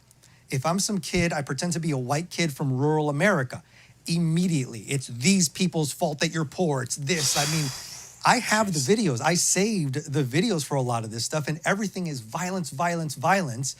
There was this experiment that I did where I had 4 phones. Mom, dad, daughter, son. And you reboot them, you change the experiments that were done. Yeah. Every time I changed it up, I focused in on one thing, on one issue, and that was the Johnny Depp Amber Heard. At first, it broke them along gender lines. Mother, daughter, pro Amber Heard, father, son, pro Johnny Depp. Reboot again, it would then split them, mother, father, daughter, brother. And it would split them up and send them the same video, but it would just really freaking spread them out. Same thing on, Divide and conquer. Every social issue that you can think of, it would divide them. And the videos, they were grotesque. It's stuff that I could not find on any other social media site. This is what I do. I can find these things. Right. I couldn't find any of them. I found videos, how to make guns, how to make bombs. One of the interesting ones that I got when I was the black kid from the inner city was the Orbeez challenge. And you see the videos. Do you guys know what type ACI plugs look like? Type ACI plugs are used in mainland China. The plugs like those are old school monitor plugs, right? No, they were like these weird, like angled plugs. Not the regular ones that we have, the 3-pronged or whatever. Like these 5-pronged weird things. Okay. I see those in the background. The guy is demonstrating this Orbeez gun that looks like a straight up AR platform gun, like straight up. It looked to me, I'm like, is that an M4? I go, oh, right. It looked legit. He's wearing gloves. The windows don't look like American windows. You guys have traveled overseas. You know how everything is like slightly different and weird? Yeah. These videos look like to me, like they're made in mainland China or in a place that has these plugs. This app is not allowed in mainland China. Shooting this thing all over the place in mainland China, from everyone I've asked, is not something that they would be allowed to do. But it's specifically marketed at me in my account as I am a black kid from an urban neighborhood to shoot a cop with it. It's really interesting you mentioned that, because there's some stuff I've never talked about publicly at all, but like ghost guns, you've heard about that, about people who go and buy kits at gun shows and then bring those to the inner city and sell them, and you make them into an untraceable weapon. Some of the people who are doing that are Chinese nationals. And, I could not prove it. I could not prove for a fact that that is part of a destabilization campaign, but that these folks are selling ghost guns to inner city black kids makes you wonder. And then when you compare it to TikTok in China, which is called Douyin, patriotism, STEM, family, you are just getting, it's genius though, because one of the key differences that you'll notice is when you go to Twitter or X, you can go to the trending feature. What is everyone talking about? You go to Instagram, your friends, add, your friend, add. So it's a mixture of people that you have explicitly said, I like this, and then an ad, same thing, Facebook. TikTok uses the For You page.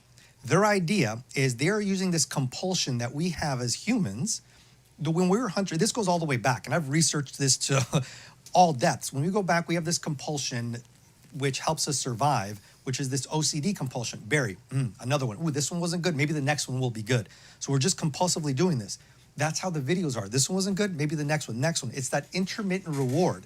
You only intermittently get a video that you like, but that intermittent reward makes you more compulsive. It's proven in B.F. Skinner's research. They implemented this before anybody else did. And when they did this, my experiments and the videos that I have saved show that none of it is constructive. And when I say constructive, I'm trying to be as objective as possible, given that as long as it is not something that is going to make you do something that breaks the law or make you go into a downward spiral, then it's okay. Right. I couldn't find those videos. Amnesty International has done some great stuff talking about how they were showing a lot of suicidal ideation stuff to people in the service, how they were taking people down this dark spiral Yeah. and just amplifying it Yeah. because they don't care. Yeah. I know that like when the Osama bin Laden, the UBL like letter was being read, that was strictly a TikTok phenomenon. That wasn't happening I on remember that. Twitter. That wasn't happening on Facebook or Yep. Instagram. It was strictly TikTok. Well, another note to that, and I say everything is a result of my research. These are my own opinions based Sure. on my thing, not anything to do with my employer. But if you look at that specifically, you know that they were able to take down during the Uyghur unrest, girls had to start doing fake makeup tutorials. They had to start their video with, okay, the lipstick goes here, and then the Uyghur camps are real, and this is they're doing slave labor, because TikTok was able to, at the time, based on these reports from The Guardian, a British publication, they were able to almost censor everything in real time. Yeah. Any comparison to Xi Jinping and Winnie the Pooh, censored in real time. So the way I look at it, when I was watching that congressional hearing and the CEO saying, oh, we're a small company, we can't do anything about this, and you have, members of Congress saying, this, showing on the phone, this is on your site right now. Right. I think that sort of opened it up to everyone. So they've probably done some things in the background. I think more can be done. I don't accuse anybody there of being complicit or purposely taking down America. I think this is happening from the PRC, from the Politburo at the highest levels. Sure. And there are very few people who have access to that. So Sure. I think as Americans, we should be wary of that, and we should be supporting American companies. So let me ask you about, the sort of like, as it pertains to this, program, operator security, that we have clandestine personnel that we Yeah. deploy internationally Yep. to safeguard U.S. national security interests. Ubiquitous technical surveillance is obviously changing the game for them between the security cameras, the biometrics, everyone's taking your pictures and your fingerprints and every other damn thing when you go through customs. How can we protect our personnel as they go about their job in this day and age? Yeah, so what I'll say is I like giving this advice to anybody who works in a Fortune 500 company, anyone who's working in music when they go on tour, any of my friends who are working in public service who go abroad too. They have everything they need professionally. Professionally, they're getting taken care of, they're doing all of that. On an individual basis, I think what people need to understand is that they're not going to escape it. We are who we are, right? I am an employee of the federal government. We are who we You're a are. human being. But what they need to do is make sure that they close up every probable vector for themselves and back home. Because when they're overseas, they're not just subject to professional harm in their personal lives. You have organized crime rings. You have this pig butchering stuff. They could be getting a call from their kid, a deep fake call from their kid, Daddy, I'm kidnapped. Right. Right as they're about to go and do something for work, they get a Right. deep fake call from their kid. So what they can do first, education. There are, and I'm not plugging this because, I make no money, but I'm putting videos out left and right because I have calls with friends all the time. So I put these videos on my YouTube and I say, go watch these for free. Just basic digital self-defense is the first level, because what's happening is people are checking open doors. Just lock your door. All they're doing is checking doorknobs. If your doorknob is open, they're gonna go in. So just make sure that you lock your digital door and close your digital windows. And they can do that by taking basic digital self-defense. And I don't want to go into a 2-hour thing on it, which is why I make the PDFs and have the videos out there. But what they gotta not do is fall for the FUD, spend a bunch of money on crap that they don't need. They don't need to buy a special $1,000 this or $2,000 that or pay for this service. Everything is a holistic approach. The first thing that I say everyone should do, of course, is get off that SIM. Because if you've heard of Baby Al Capone, well, right here in Long Island, you guys know about him? Yeah. Hilarious story, this kid. 15-year-old, exactly what you'd think, like curly hair, hoodie, Long Island kid, got the accent and everything. This kid's pissed off at a Bitcoin influencer, right? The Bitcoin influencer is like, I'm going on my private plane to Ibiza. Because you guys ever had that dude who deployed and came back with an accent after 2 weeks, right? Right. So you got to say Ibiza, otherwise you're not allowed. Right. So this guy's going to Ibiza, and he's on his private plane. What do you not have when you're on your private plane? You don't got reception. Right. So Baby Al Capone's like, all right, dude, let's see what's up. Some stupid online beef. Sim jacks his phone by paying a guy who he met on LinkedIn $300. Doesn't know where he's got his crypto. He starts just enumerating all the accounts. Boop, boop, boop, boop. Eventually, he gets a password reset. Where's the password reset go? Baby Al Capone. Right. Boom, steals $22 million. Right now, it's in court civilly for $250 million because the guy's like, my Bitcoin would be worth that much. So that's how easy it is. So the first thing to do is just, and this is all in my guides, is get off that SIM. You can port your VoIP number so you can keep your number. You can do two-factor authentication through the Authenticator app. Then get your family on encrypted messengers. Yeah. Use WhatsApp, dude. Use Signal. You don't have to go all the way to Signal. I know that's not as cool.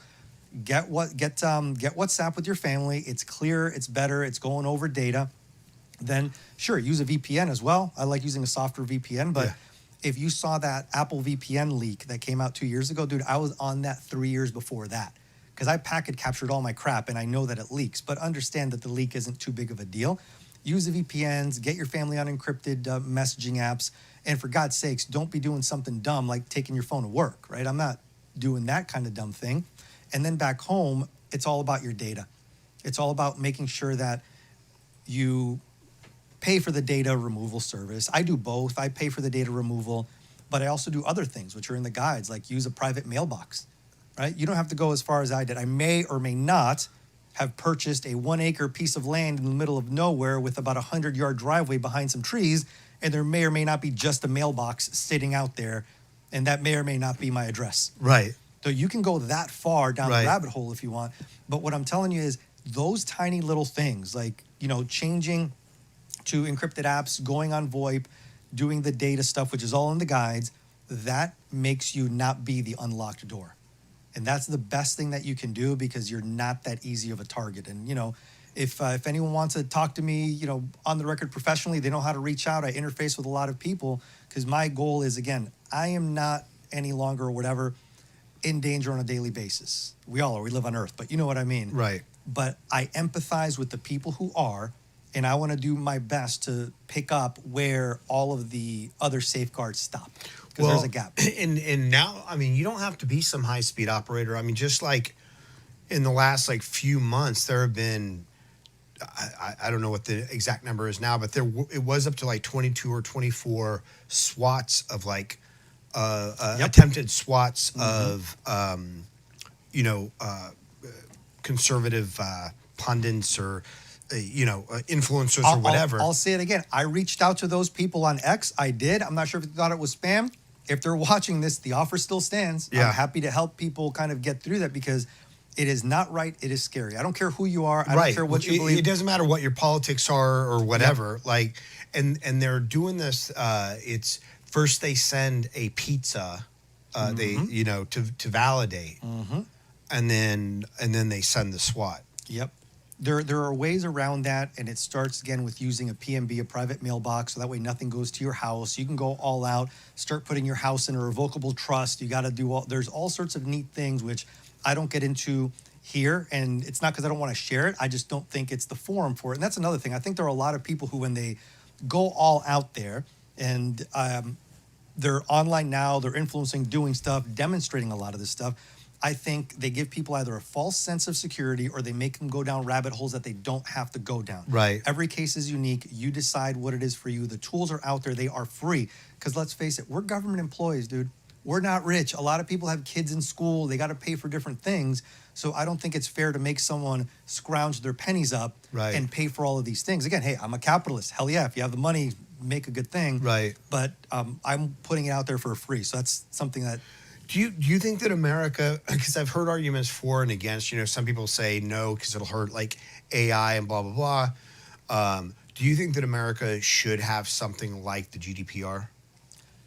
I don't think it'll do much good. Okay. I don't think it'll do much good because just like you see in Europe, it's a false sense of security, the right to be forgotten. GDPR is a global data privacy regulation. It's a framework that was put in place by the European Union that is behind a lot of their information governance, which basically says you can get fined, 2% of your gross? Massive, yeah. If you don't handle the information properly. And for the individual, it's basically like information portability. You can tell them, hey, send my data to this to these people. It's a right to forget, get rid of all of my data. So I could, in Europe, allegedly, you could go to Facebook and say, delete all my data, everything you've ever collected on me, delete it. So, but you don't think that it's really. What Facebook has already done is as is evidenced by the Cambridge Analytica stuff, they've already sold it to third party after third party, Right. and your stuff is sitting on a server in Nairobi now. Right. And there's no way to get rid of that stuff. Right. The internet doesn't forget. I think, the best we can do is learn how Skynet works, learn how to mess with the matrix. But one of the big important things, as you brought up with AI, is this is kind of evolving. That is going to be one of the biggest things of our time, because right now you have a generation of people who don't have an attention span beyond 30 seconds who are relying on this. Right now in corporate America, I know this from my friends, there are conversations that are happening that are fully AI. This person writes the reply, AI changes it. Person who's replying has AI change it. And what happens there is subtle changes in language and in tone make us more susceptible to inception from foreign adversaries. Right. Think about the movie Barbie from the whole Taiwan thing with the Barbie movie. You look at Pacific Rim 2. Who saved the day in Pacific Rim 2? Oh, it was the Chinese startup that you thought were bad guys, but no, it turns out they're great. In Godzilla, who saves the day? Oh, it's the Chinese scientist that saves the day. Mission Impossible 4. Look how awesome Shanghai is, and the CIA polygrapher in Mission Impossible is a Chinese national. Look at this. We're great. That subtle influence Right. that we've seen in art and culture, or attempts at it, are now magnified orders of magnitude greater when you incorporate AI and UTS. How do you, just since you mentioned the movies, how do you think Top Gun Maverick avoided the whole Taiwan thing?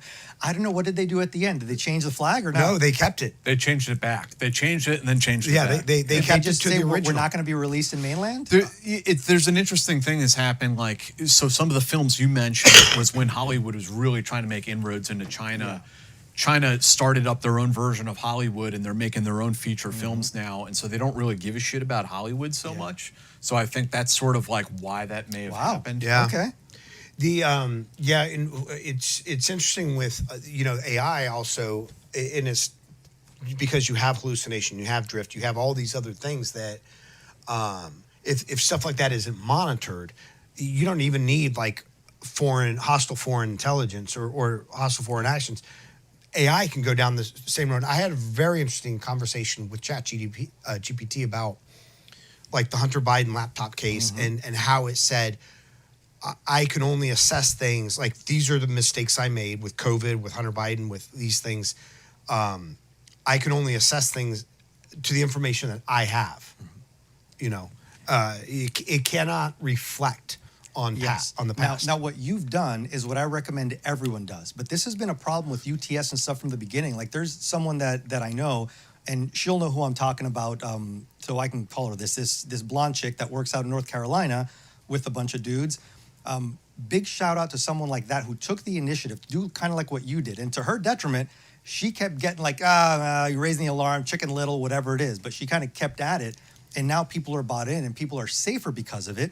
And I think what you're doing is something that everybody else, what you did, what she did, we all have to do. Because I've been working with all of the models. Yeah. I've been working with 1, 2, 3. And if you remember, Tay AI was, ChatGPT or OpenAI's thing that Microsoft was running before in stealth. This like Twitter bot that was supposed to learn to speak. Yep. It went from hello world, Yeah. 3 days, race war now, and Yeah, all this other yeah, kind of crazy yeah, stuff yeah. because it was looking at human created stuff. Yes. Llama 1 trained on human. Llama 2 trained on human plus Llama 1. Llama 3 trained on human plus Llama 1 plus Llama 2.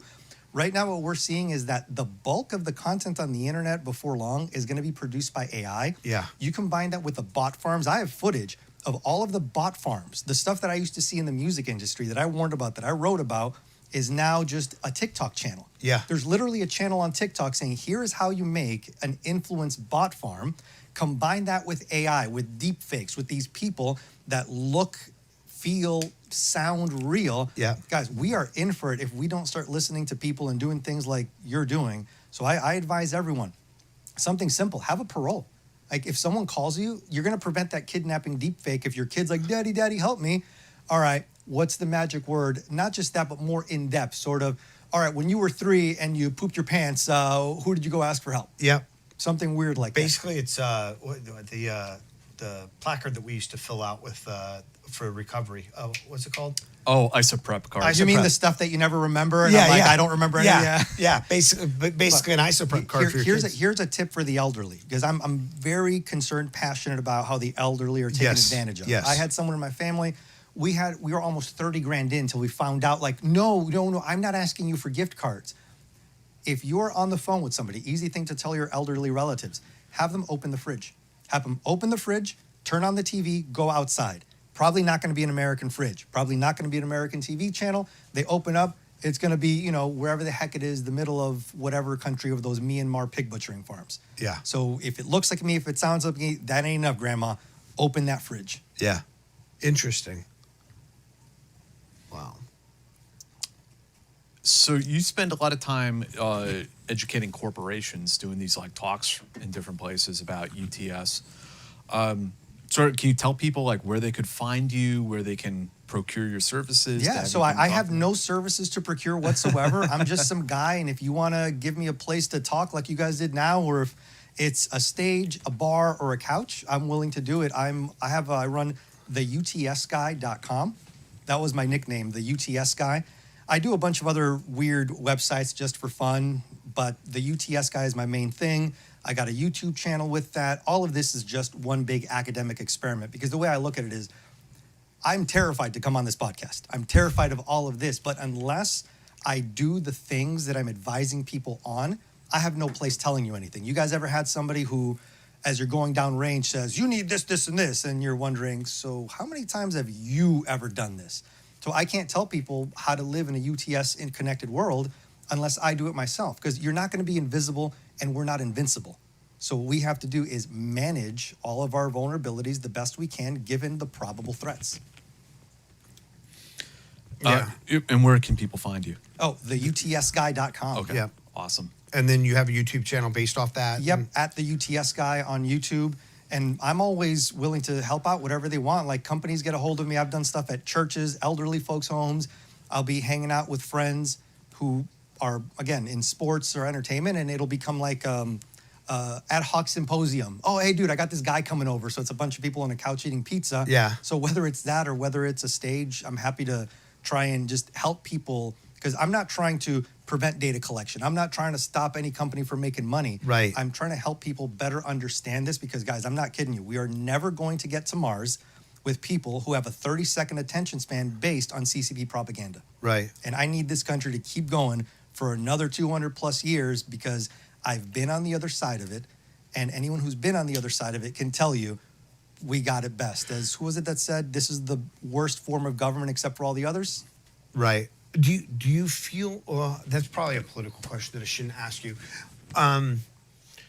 because I'm curious, we don't want to give up our civil liberties. We want to be, our Bill of Rights should be sacrosanct. And yet, not only with influence operations, just with straight up espionage of people walking out of a college laboratory with the plans to the next thing. Is there a way, in your vision, in which we preserve our liberties and yet lock out the foreign influence? I think yes. This is just my personal opinion, is that America is for Americans. We should not have a foreign entity owning the majority of the farmland around our military bases. Right. We should not have the majority of our spaces at research universities taken up by foreign entities who are not going to give back to the United States. There are tons of different kinds of Americans. We come in all shapes, sizes, colors. We come from every corner of the world. We believe in every possible thing. But we are all Americans. There are people who are trying to become Americans. There are people, though, that come with the explicit purpose of taking, leaving, and then using it against us. Right. And we have to start being clear about identifying that. When I was at a research school, I was the only, when I got my fellowship finally and I became a citizen, I was the only citizen in my research group. And most of those people didn't come back. Right. That's kind of what we have to start doing, is treating everything as it should. America's for Americans, but understanding that Americans come in different shapes and sizes, Right. and Americans are at different stages. Some Americans are just starting their journey. Some Americans are just here as students, but that's what it should be. Yeah. It's fascinating. I mean, how does that boil out in like reality though? Like, do you like have quotas? Like only so many Indians, only so many Chinese can go to school here? Easy service commitment too. Start doing service commitments. This is just me. If you are going to come here, first, if your uncle is chief general in the PLA, maybe we should take that into Yeah. account Right. in like letting you in. Right. And that's what happens a lot of the time. Right. If you look at people, high-ranking people, I just don't know how we haven't done it. I don't comment on anything politically. I'm simply talking about if I'm a university And they and can I buy their truly way care. in. Sorry? Yeah, they can buy their way in. Yeah, absolutely. Yeah. If I'm a university, I should be talking the talk. Sorry, walking the walk instead of just talking the talk. Right. If I'm a college and I'm all about educating people and all of this stuff, I should not be in a position where I'm saying, we're just going to overlook your genocidal father's work over in, whatever, Badistan, and just come on in. Right. And then there are questions I want to ask you, but I don't want to put you on the spot because because you are employed by the U.S. government. So I won't. I'll ask you after the show. When it comes to like international organizations that refuse to acknowledge the sovereignty of a certain country or things like that, but I'll skip all that. Anything else? Have we missed anything? Are there things that you want to talk about that we Man, missed? no, like I said, I'm a newbie in all of this stuff. I'm just hoping that I get you more than 2 viewers, right? I don't bore you guys to death. No, it's fascinating. But I feel like we could go hours and hours. There's a lot of, there's so much stuff. But what I tell people is, I know somebody is going to hear something that I say, take it to the next level. They're smarter than me. They got more time. They got more resources. And hopefully they make it better for us. It's all about educating and demystifying stuff because, like they say, any advanced enough, there's a thing that say we confuse magic for science. Yes. And I think what we confuse is technology for conspiracy. I think when you say certain things like the algorithm is influencing people and stuff, oh, conspiracy. But when you break it down and you look at the work of B.F. Skinner, the work of Nudge, the work of Addicted by Design, and then look at it from just pure empirical evidence, you're like, oh, that's just how the system works. Skynet and the Matrix aren't a conspiracy. It's just that is how the system is designed to work. The idea that any advanced technology or any technology that's advanced enough like appears like magic or whatever. I can't remember who said that. Isaac Asimov. I think you got it. Yeah. Yeah. There you go. Yeah. Let's hit him up. From Corbin, how do you feel about trends in LLM occultism? Ooh, are you talking about the this is the simulation or the prompt? Is that what you're talking about? Yeah, or like a Ziz, all those like weird cults that are springing up around it. So this is fascinating. Art sometimes, or science imitates art a lot. Do you guys remember the movie Akira? Yeah. Yes. This is reminiscent to me of the cult of Akira. Like, it's so paralleling all of this. There's a lot of science fiction where it's like the Church of the Machine God. Yes. kind of. Do you guys remember Johnny Mnemonic? Yes. With the guy that had I just watched that a month ago. It's fascinating too because with that, the cult there, the guy, worshiped the Borgs or whatever they were called, the guys that got all the cybernetic implants and stuff, analogous to what's happening now where some people are, whatever AI is, this is the God, this is the thing we've been waiting for. You look at the Shakes the Black Shakes from Johnny Mnemonic. Now we're seeing that a lot of this RF spectrum that's getting really crowded is starting to have neurological effects on people. Yeah. We're seeing, potential allegations of microwave radiation being used on employees and stuff like that. So a lot of this, I think it's fascinating. I don't really have an opinion one way or another. I just do find it fascinating that we are seeing science imitate art in this, or maybe art predicted or influenced it. Yeah. Maybe we got incepted with it, but it's fascinating. That's all I got for you. From Patrick Hall, given the scale of sophistication of UTS, especially by near-peer adversaries, has the window effectively closed on the viability of for new knocks, particularly the people with digital footprints or foreign travel histories? If not, how is the IC adapting? So I cannot talk about anything at all when it has to do with Knox or the IC or any of this.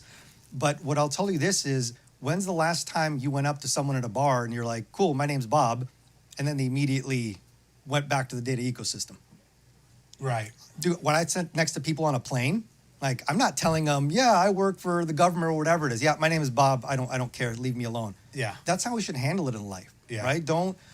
Even though UTS knows who you are, I always say I'm trying to prevent the crazy person from showing up at my house. Right. So that's how I look at it, where even if UTS, I don't want to comment on Knox or IC or anything like that, but if I were terrified enough of UTS to think that everyone had those little glasses that said everything about me, now I'm totally screwed. But Right. as of now, I think we are still human to some degree. So as long as we live like humans, we could still be relatively unaffected by UTS. And How do you think, as UTS goes from digital and cyber into biological, such as genetic 23andMe, selling their information, or the pregnancy testing labs being owned by China, and sending back the biological data, the DNA, like how do you see that incorporating in the future into the UTS? You got my real answer before you kick me out of here? Yeah.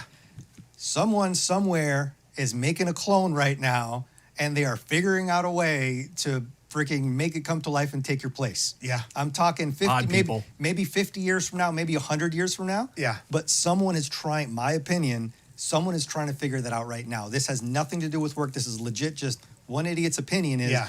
I would be flabbergasted if someone isn't right now funding a startup to do exactly that. You seen The Sixth Day with Arnold Schwarzenegger? Yeah. Dude, there's probably a startup out there right now figuring out how to turn your brain into a computer, how to grow different organs and different parts using your clone. Yeah. And it's probably Chinese because they have the data. Yeah. Yeah. And they don't care about scientific ethics. Yeah. And which opens up another thing to me. To me, again, like I said, I'm a big freedom guy. I am not telling China how to live. I don't care. Do whatever you want in China. Right. I don't care. Just Right. don't do it here. And if I lose, let's lose fair. Do something awesome, because if China does something awesome, I'll be the first one that's like, take my money. You ever seen that Futurama meme with Yeah, Prime, shut yeah. up and take my money? Yeah. Dude, China come up with something good? Here, take my money. I don't care. I'm not telling other people how to live. My gripe is coming in here and Right. trying to mess with the way that we are living our lives. Right. One second. Who is in your MySpace top 8 and why? That's awesome. So we had in the MySpace top 8, which at some point they turned into like the top 16 or whatever it was, right? Yeah. So our top 8 was always the band members and then whoever we were opening with or whoever we were playing with at the time. So that was an easy one. But whoever that is, if I see you at a bar, I owe you a drink. Yeah, that's M. Corbin. One more, JD. This is a sobering and candid conversation that everyone needs to listen to. As always, thank you. Thank you, JD. No, you are too kind, man. That's very humbling to hear, especially from your audience, man. And not no BS, dude. But when I say thank you for your service, man, to you and everyone who listens and who served, that's not bullshit, dude. Like, I recognize like what it takes, which is why I decided to jump in and do it myself. So thank you to you guys for working hard on this thing and everyone for listening. Well, we wouldn't be here if it weren't for people like you willing to come in and share your time and your story. So we appreciate you, man. You the show's about you. You make the show. Hell yeah, man. Well, the show's about America. Let's keep that going. Yeah, for sure. Well, yeah, stay in touch. We'll have you on again sometime. Cool. Appreciate you coming by, being in studio, making the trip out here for it. It was really cool. No, thank you guys. I appreciate it. Thanks a Yeah. lot. And everyone else, we'll see you guys next time. Thanks for tuning in. Thanks for your questions, and we'll see you then. Hey guys, it's Jack. I just want to talk to you for a moment about how you can support the show if you've been watching it, enjoying it, but you'd like to get a little bit more involved and help us continue to do this. You can check out our Patreon. It is patreon.com/theteamhouse. And for $5 a month, you can get access to all of these episodes of The Team House ad-free. The same goes with our affiliated podcast, Eyes On, with Andy Milburn, Jason Lyons, Mick Mulroy. That one, you will also get all of those episodes ad-free. And you support the channel and the show, and we really appreciate it. The Patreon members are literally what has helped this company, this small business survive, especially during our early years. And you are what continues to help this thing going, even as we navigate the turbulent world of YouTube advertising. So we really appreciate all of you guys. There's going to be a link down in the description to that Patreon page, and there is also going to be a link to our new merch shop. So if you guys want to go and get some Team House merchandise, we got stickers, and we also have patches. And I should mention, if you sign up for Patreon at $10 a month, we will mail you this patch as well. So we really appreciate that. But they're also for sale on the merch shop. And additionally, they got t-shirts up there, water bottles, a tote bag, coffee mugs, all that good stuff. So please go and check them out and support the show. We really appreciate it, guys. Thank you.